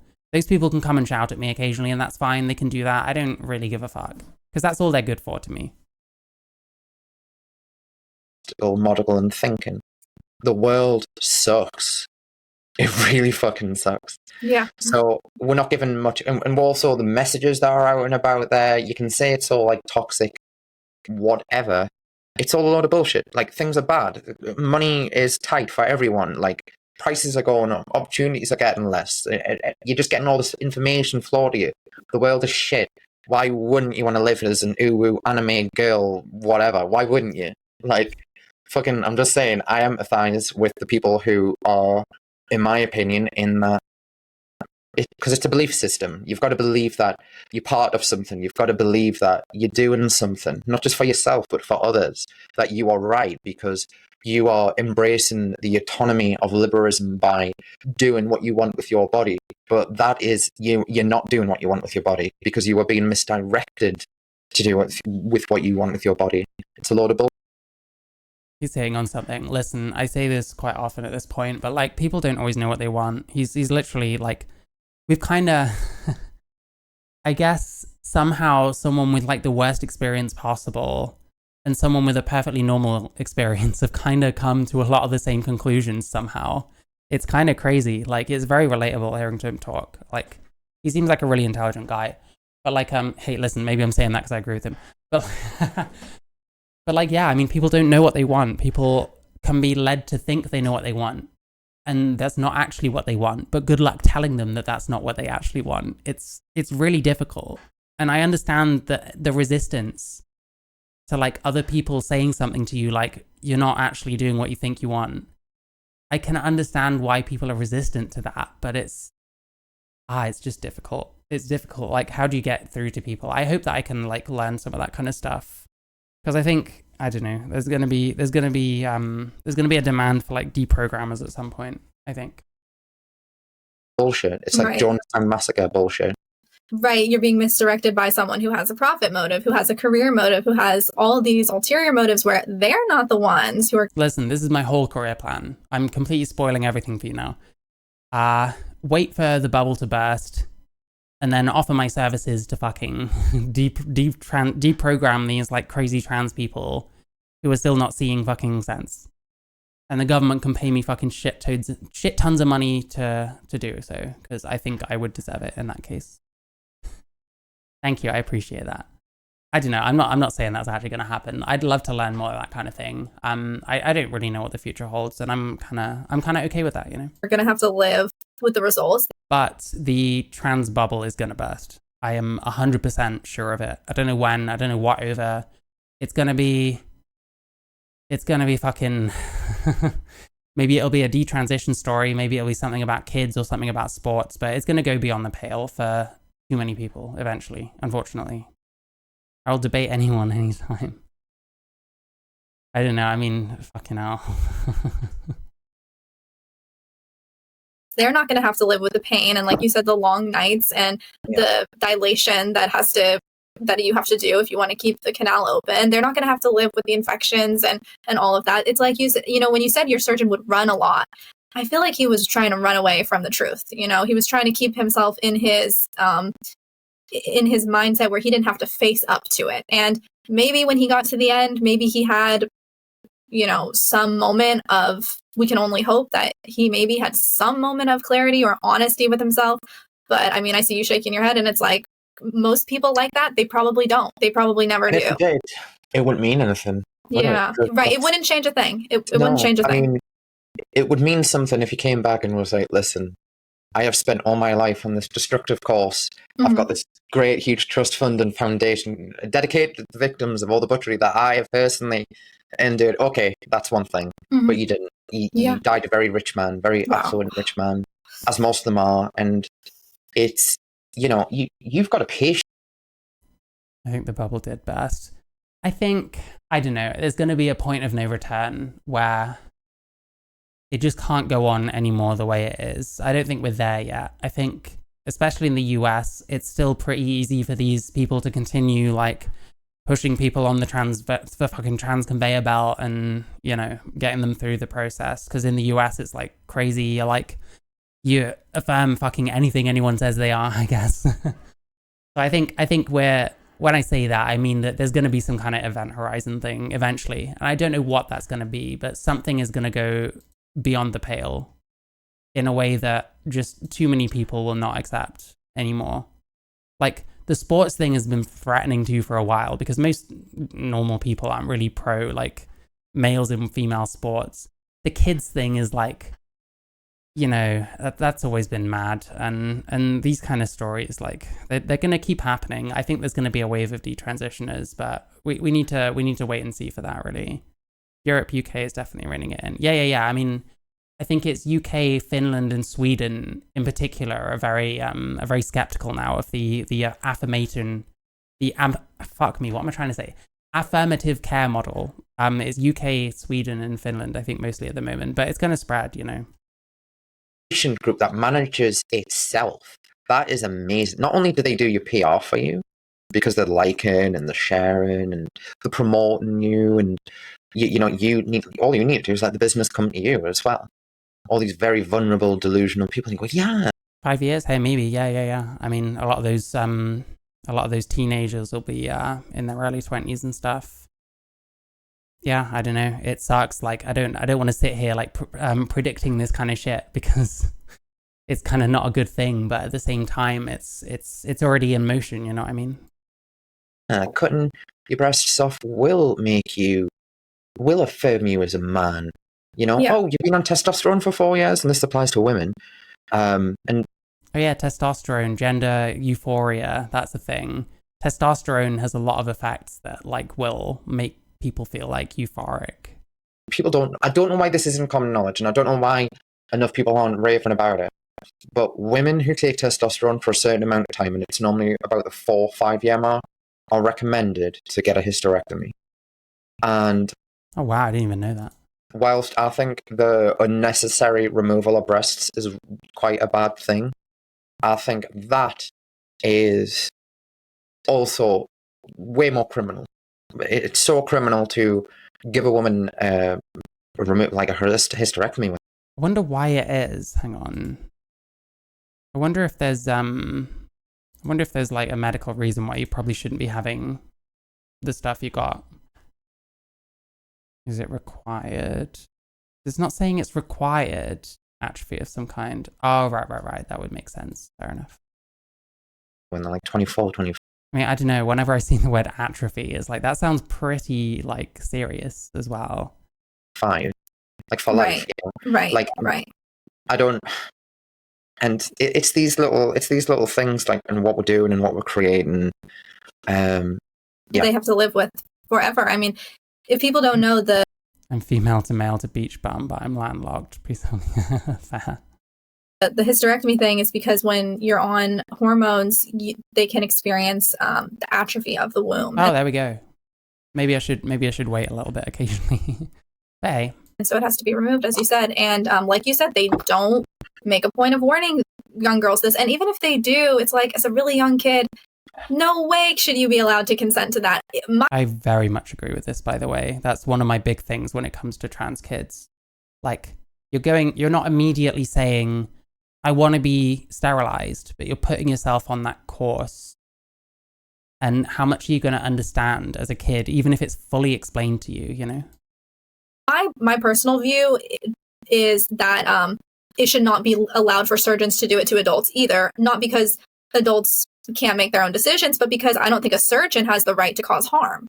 That's my personal view on it. But, when it comes to kids, it's even more, you can get even more people to agree that it's not right because of the consent issue. They're a child. Yeah. I mean, why don't we give kids credit cards? Mm-hmm. Right. Because they can't make a judgment on spending or finances. Right. Watching social media videos. Yeah, of course. See, again, this is why I find, I watch a lot of, like, slop on the internet. And I get it, it's very bottom of the barrel sometimes, but it's what people are seeing. It's what, like, young people that are potentially getting in on this stuff are seeing. And that might be, what am I trying to say? That might be swayed towards transitioning because of it, It's quite dark in a way that you wouldn't expect, I guess. It's the same why they can't vote, why they can't drive, why they can't get a tattoo. Yes, those stupid fucking people. We get these stupid fucking people that talk about fucking kids' bodily autonomy, and that's a reason for them to go on the puberty blockers and do whatever else. Like, there's tons of ways in which children do not have fucking bodily autonomy. Like, even adults. There's, like, things that are illegal regardless of who you are. And then, like, people just say, oh, well, it's bodily autonomy. Okay, like, why don't you go fucking buy a fucking bottle of alcohol at the age of 15 in a country where it's not legal to do so? Maybe you don't have bodily autonomy because you can't do a whole fucking bunch of things by law that adults can. And that's like another example of that. Sure, you can complain, but we don't talk about any of the other shit, like, ever. So I don't know. The kid side of it. Yeah, I don't know. It's something I've definitely been, like, thinking a lot about and kind of forming opinions about. So, like, yeah, I could probably go on for ages about it.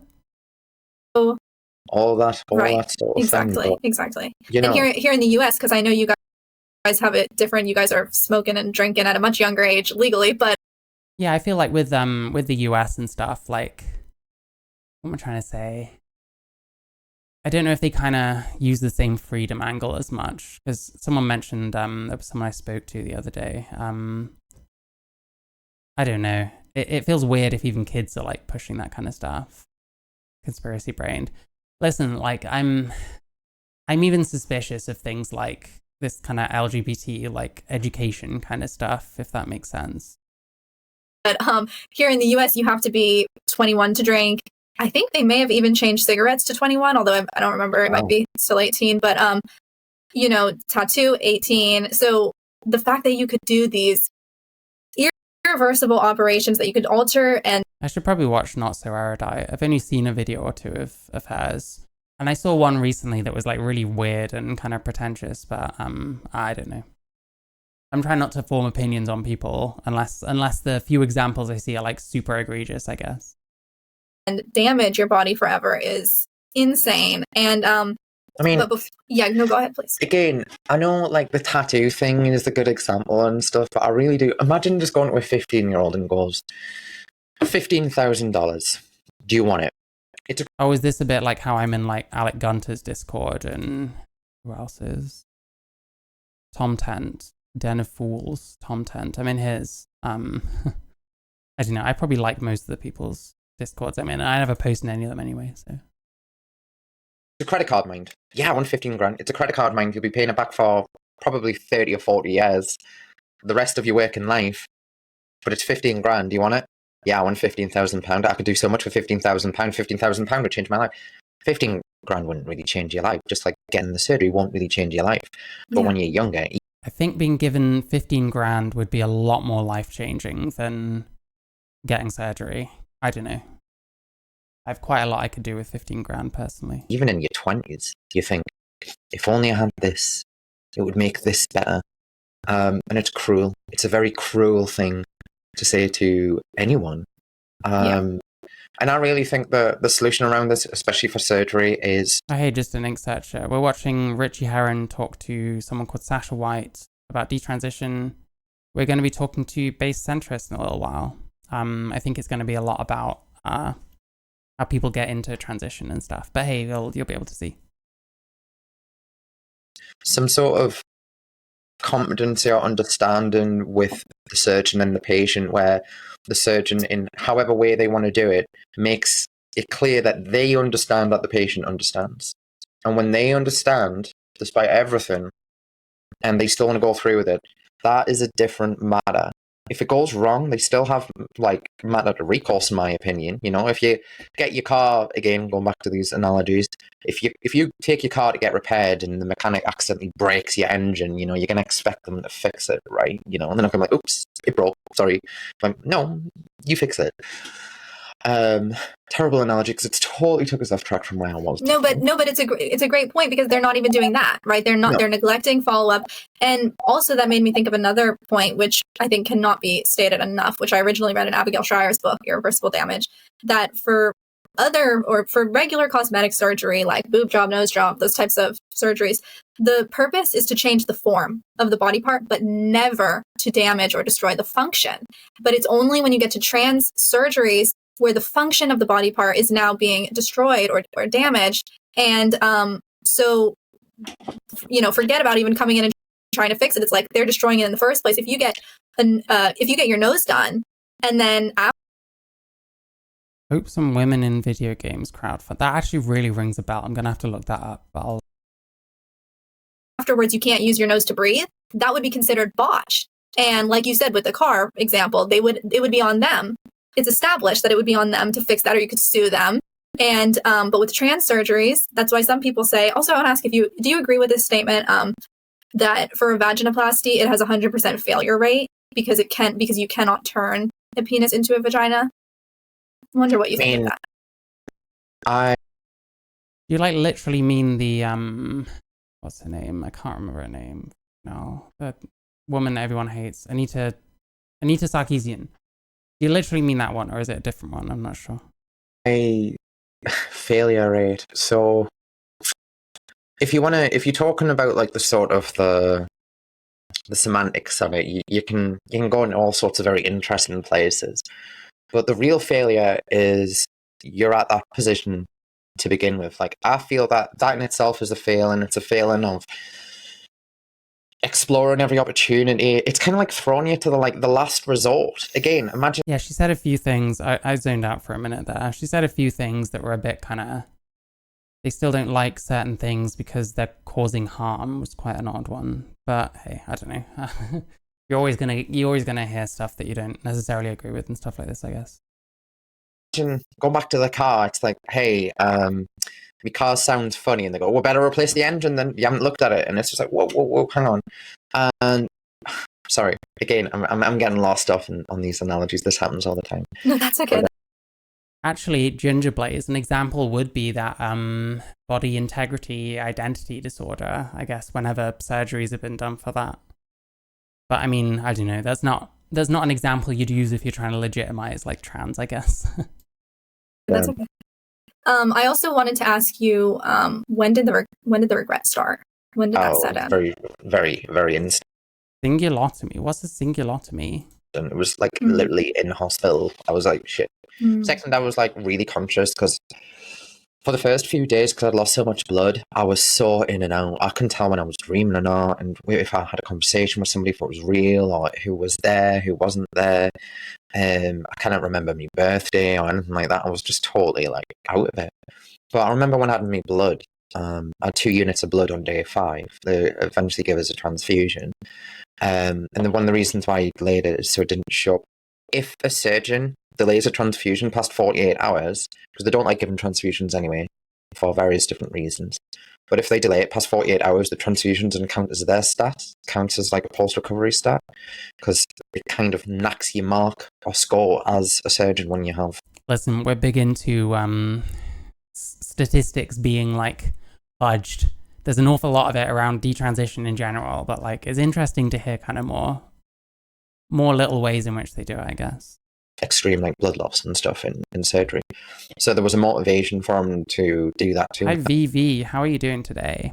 That kind of annoyed us because it was like, you've got to keep in mind, although I lost a lot of blood in surgery, I was still bleeding. You lose a lot more blood after surgery. So by day 5, I'd lost nearly half, like about 40% of my blood.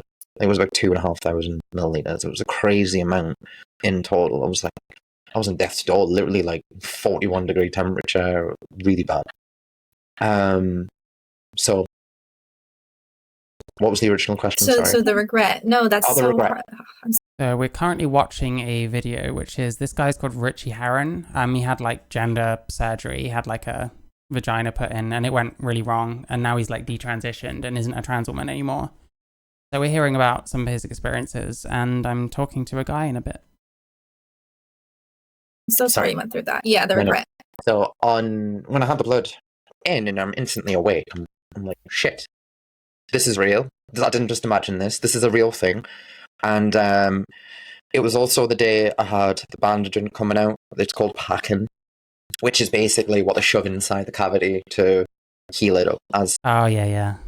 This is reminding me a bit of like my experiences now as well. As they start the dilation process then too. And it really freaked me out because some of it dropped out and obviously it was like bloody and stuff. I didn't know what it was. I was like, shit, are my insides falling out of me? But no, it was just like stuff. Conclusions? It's hard to say. I had like the opposite experience, but I'm very open-minded to the people that didn't experience what I did. I guess, I don't know. A conclusion I would say is that it's kind of scary how inconsistent the care is for trans people in the UK. Because this person's surgery was like a year after mine in a different area of the country. And we've had like very opposite experiences, which is like crazy. I don't know. I like to hear people out, you know. I want to hear like the opposite side, if that makes sense. I just had like this mirror shoved in front of my face and I saw and I gasped. Like that was my actual reaction. I was like, do you know when you just see something and your heart knows that that's wrong, that there's something, oof. And I think it's the same reaction that you were talking about earlier about that animation for the surgery where you're like, it's because you know that shouldn't be happening. And it was that part of my brain. It was. You have a phobia for blood. I don't think they show any pictures at any point if that helps, unless it's even mentioning it, you know what I mean? Going, this isn't right. This is wrong. I'm like, oh my God, what have I done? And when about 3... Yeah, we watched something about crowdfunding earlier, but someone was like legitimately scamming, so that particular case was like quite a bad one. Like you can crowdfund a transition if you want, but it's not a very successful model, and to me it makes more sense to offer something to like fundraise, you know. 3 months after surgery, I'm at home and I'm like miserable, by the way. I'm like this. I was like sitting, like, wait. After I'd got home and I was sitting out fucked up and I was a bit of a buzzkill. Have you seen the In-Betweeners? I really want to play the clip of that, what's-her-face, the tall girl that one of them dates being like, fuck off, he's scared of bloods. Because they made him watch Saw and he didn't enjoy it much. To be fair, I'm squeamish. I wouldn't watch fucking Saw either, personally, so. Kill around people, and a lot of people didn't want to be around us because I was so miserable and I was very hard to deal with, naturally. And 3 months after... Oh yeah, it's okay. Thanks for subscribing. Appreciate you. I started my gender therapy sessions again at the gender clinic, and I'd had about 70 sessions at this point with this guy. And the first thing I said was, this was a huge fuck up. It was all regret. I shouldn't have done. You watch videos of it, Jesus Christ. I didn't watch like, I didn't watch vaginoplasty videos. I think I saw like some footage of it because I'd seen a documentary a few years before I started transitioning. And it really grossed me out. I didn't want to look at that. Like I wouldn't want to look at it now, I don't think either, because it's just, I don't know. Do I need to see that? Do I need to? I could just not. And then he said no. He said it wasn't regret. He said it was OCD. It was because Rubber J is, I believe, male to female trans. If I'm sorry, female to male trans. Fuck me. I'm just always gonna get that wrong, I guess. If I'm wrong, please correct me. I do apologize if that's the case. Had high levels of anesthesia and pain medication and opioids, and that lowered me serotonin. That increased OCD ruminations, and this is why you're thinking you regret it. So I went back every session for about 6 months and said the same thing. No, this is regret. And then he said, okay, it's clear that your OCD is really bad when you're referred for OCD. So I got referred for OCD treatment, and they said I have really bad OCD, but the reason I was acting out was I had unstable personality disorder as well. And I'm like, no, this is regret. Like, I know this is regret. I know, I'm telling you. And they're like, no, it's your mental health. And I'm like, fuck you, you know? And it was very like, you're like... I feel like people do that to me, like this kind of gaslighting. I've experienced so much of that, where there has to be something wrong with me, and any criticism I have of like trans communities or like trans activists or whatever, there's got to be a problem on my end, right? And there's got to be something else wrong with me, blah, blah, blah, blah, blah. It's like, it's irritating. What the fuck? And I'm trying... And it's like, again, I don't know, I've said a few times, people should probably talk to each other more and understand each other more. Yeah. It seems like an obvious point, but people don't do it, so. I tell people, I'm like, all I'm trying to say, I'm not even blaming them at this point. I'm like, I've made a mistake. I'm regretting it, and I'm robbed of that. I can't even say that. And I was just like, fuck this. And I got discharged in January 2020, and to them, it was all success. And in the meantime, I'm reeling. I'm just reeling. I'm so angry. I wonder if he's even like an official detransitioner. I wonder if he's in the stats anywhere. He had a private trans doctor called Richard Curtis, turned out to be a dodgy fucker. What country are you based in, just out of interest? Angry. Because I couldn't even say I fucked up. And that's all I wanted to do. I wasn't blaming anyone at that point. I wasn't saying, this is their fault, this is the surgeon's fault. And I was like, I mean, part of us was like, you know, I had very obsessional thinking. Why did you let me do this? You know, why? And they were like, oh, we explored all this. No, it was a bunch of bullshit the whole time. I was very, very aggrieved. And then I assumed, oh, well, I've kind of made me bed here. I need to just lie in it. And I had all these post-surgery visits for urology and to a specialist for the scar. Like, it was just never ending, and I was getting very, very tired because what I knew, like, every time I had someone come into recovery, I was like, it's okay, I'll deal with it. A common detrans story. There's no room for question, regret, have any thought that isn't 100% positive. Like, trans communities feel like that way a lot.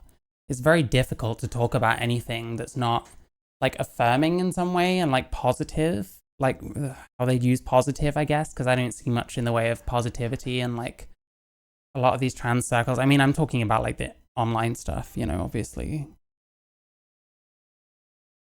But yeah, it's a big pattern.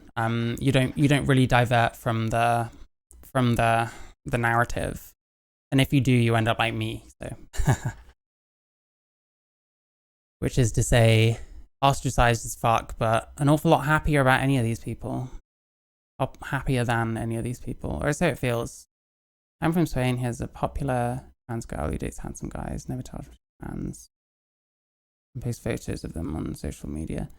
I think that's kind of dangerous. I think not telling people you're trans and then like dating guys is very risky behavior. I don't know. I'm always upfront about that.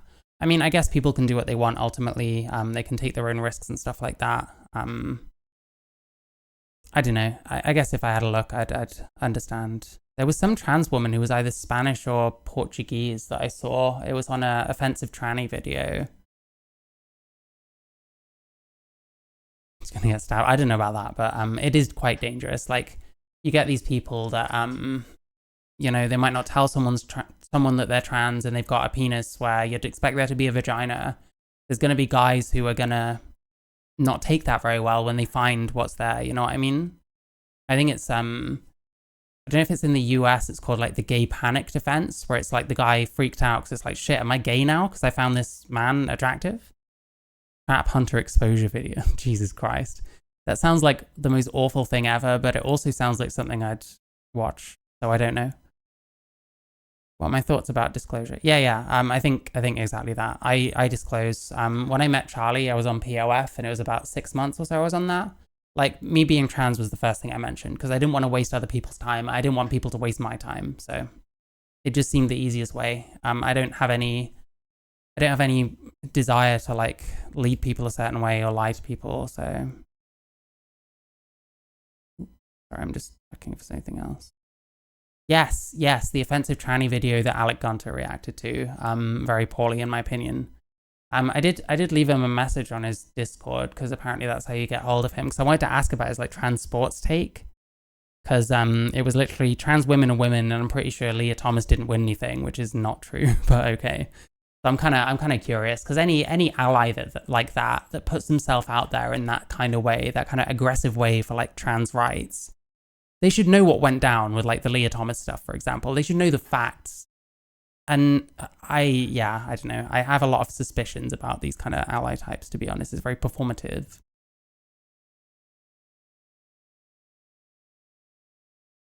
I'll deal with it. It'll get better. It'll get better, maybe. Maybe it is regret. Maybe it is OCD and not regret. Maybe it is just because a very unstable... Sleeping without disclosing, is it rape? It's a bit rapey. I don't know if I'd call it rape. I think it would probably depend on the other person's perspective. Oh, I would have been talking about Marcus if it was positive and Alec if it was negative. I actually like Marcus Dibb a lot in terms of like as a content creator. I don't know him personally, but I like his content quite a lot. He seems like, I don't know, he gets this rap for being like super mean, and I think he's quite empathetic and quite I don't know. The Spanish girl had surgery. I guess maybe there's a bit less of a risk then, but it's still a bit of a dangerous game. To me, I think people should probably just be upfront about the fact they're trans. And for me, it's just easier. I don't want to have to pretend to be something I'm not, because it's stressful for me. Nature of the surgery has something to do with it. MTFD trans. Yeah. I mean, once you get it inverted, it's not coming back. You're not getting your dick back. If you wanted it, you probably shouldn't have had it taken out and inverted in the first place. And I don't know. I mean, I don't know. He had an interesting take on Jeffrey Marsh. The video I watched about Jeffrey Marsh that Marcus did was him kind of saying that, like, you know, I appreciate how noncy he seems, but like we can't really call him a pedophile without evidence. And I thought that was quite mature, honestly. I feel similarly. I don't like Jeffrey Marsh. I don't like what he's about, should I say. I don't know him personally. But like, I don't think he's a pedophile. I just think he's weird and creepy. And the shit he says is like sometimes very alarming. The worst nature of FTM. Okay, fair enough. I mean, to me, I can imagine that male to female detransition is difficult because of how irreversible it is. And I don't know what they do with that, but hey, I don't know. People adapt. People who detransition having had a vaginoplasty, like their life isn't not worth living anymore because they have a dick. So I don't know.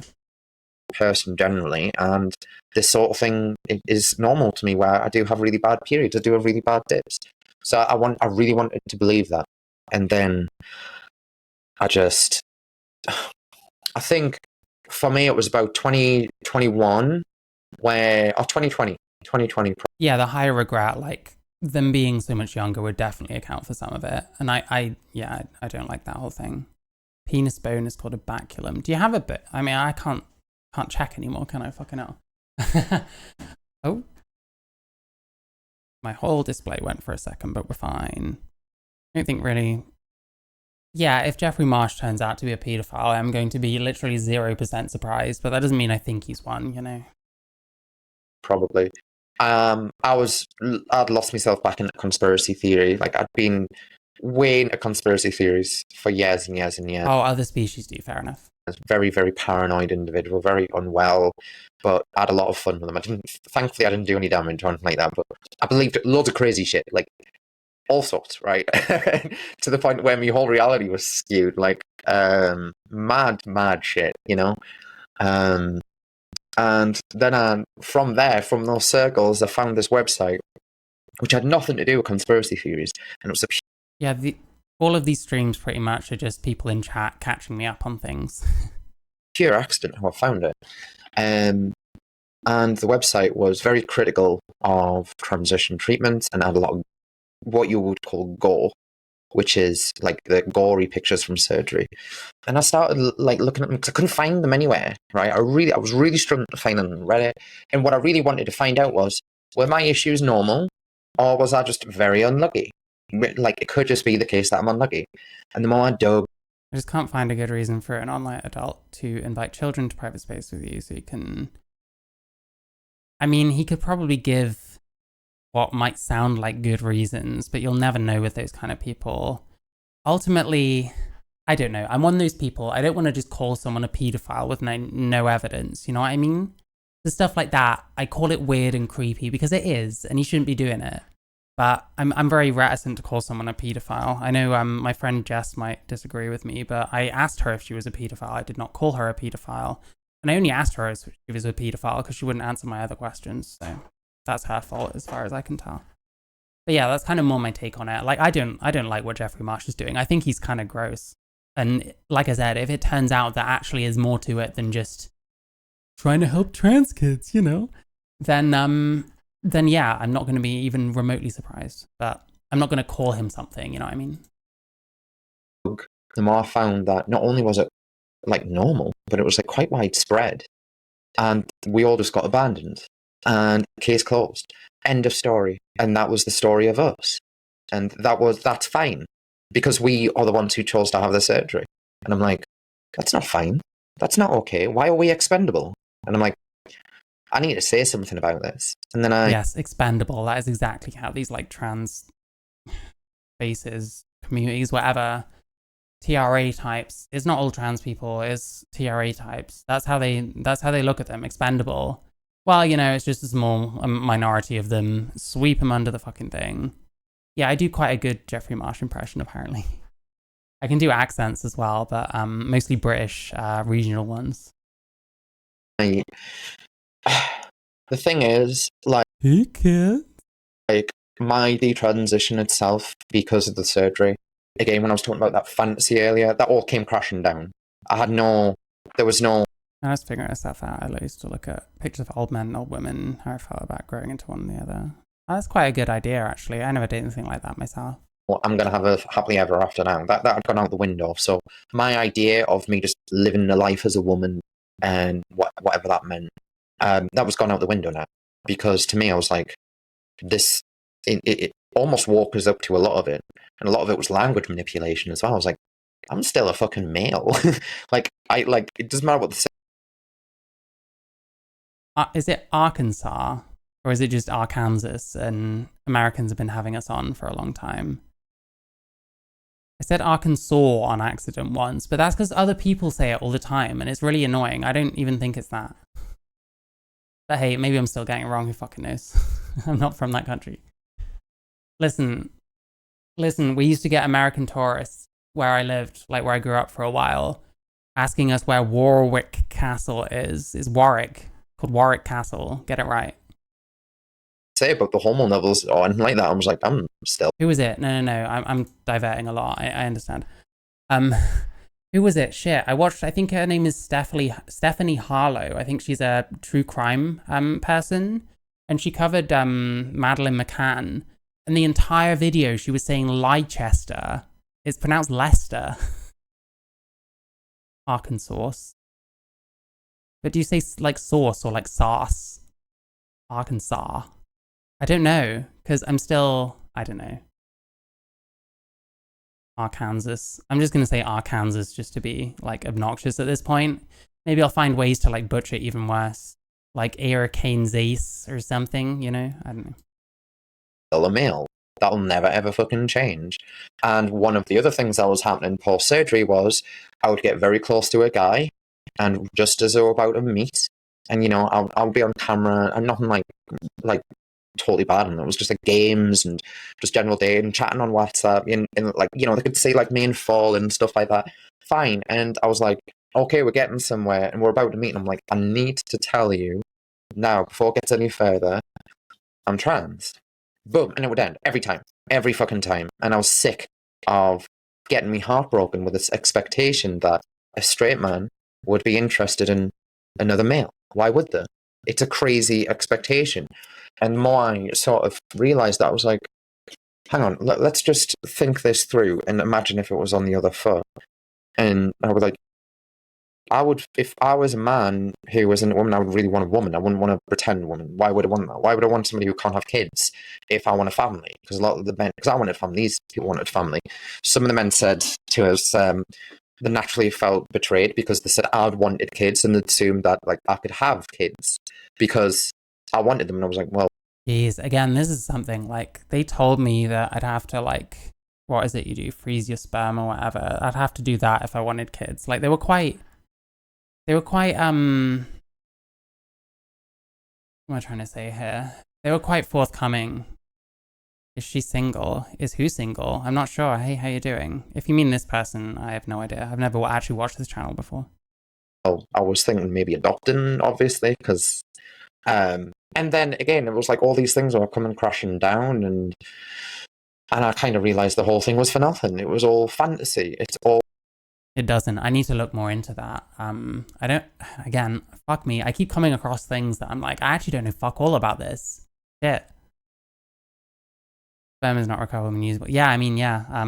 You're putting a lot of faith in that kind of technology, I guess. And it's another thing that could fuck you up if you start thinking twice about it. My FTM friend refused to date any trans people. Jesus. Listen, I don't date a trans person. I can feel very smug about that. Listen, I'm one of the few that snared an actual, real woman. I'm just kidding. Please don't. Charlie's not here right now. She's at work. I can say whatever the fuck I want about her. It's great. I just realized now it looked like it pronounced a different way. But if you knew how the Georgian language works. Oh, you said something else. Where was it? Arkansas. Arkansas. There we go. It's Arkansas. Yeah, fair enough. Hey, listen, it's not for everyone. Like I said, I didn't want kids anyway. I haven't changed on that, but I have a lot of reasons why I don't want kids. And it's not necessarily going to change for everyone, of course. Oh, and the reason it's fun. Sorry, Rusty, I wasn't sure. I don't know if this woman's single. She might be. Hey, listen, Sasha White, this is a channel. But if you are going to hit on her on here, then I am not, I'm not involved. How long we got left?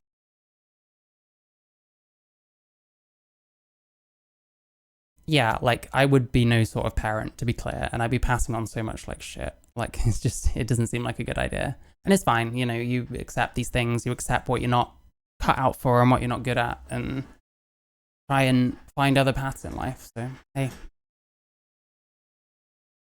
Okay, I might stop here, to be honest. Like, I've watched, like, over an hour. I can check the rest on my own time. But yeah, this is, Sasha White, Richie Herron. It's good to hear these experiences, you know.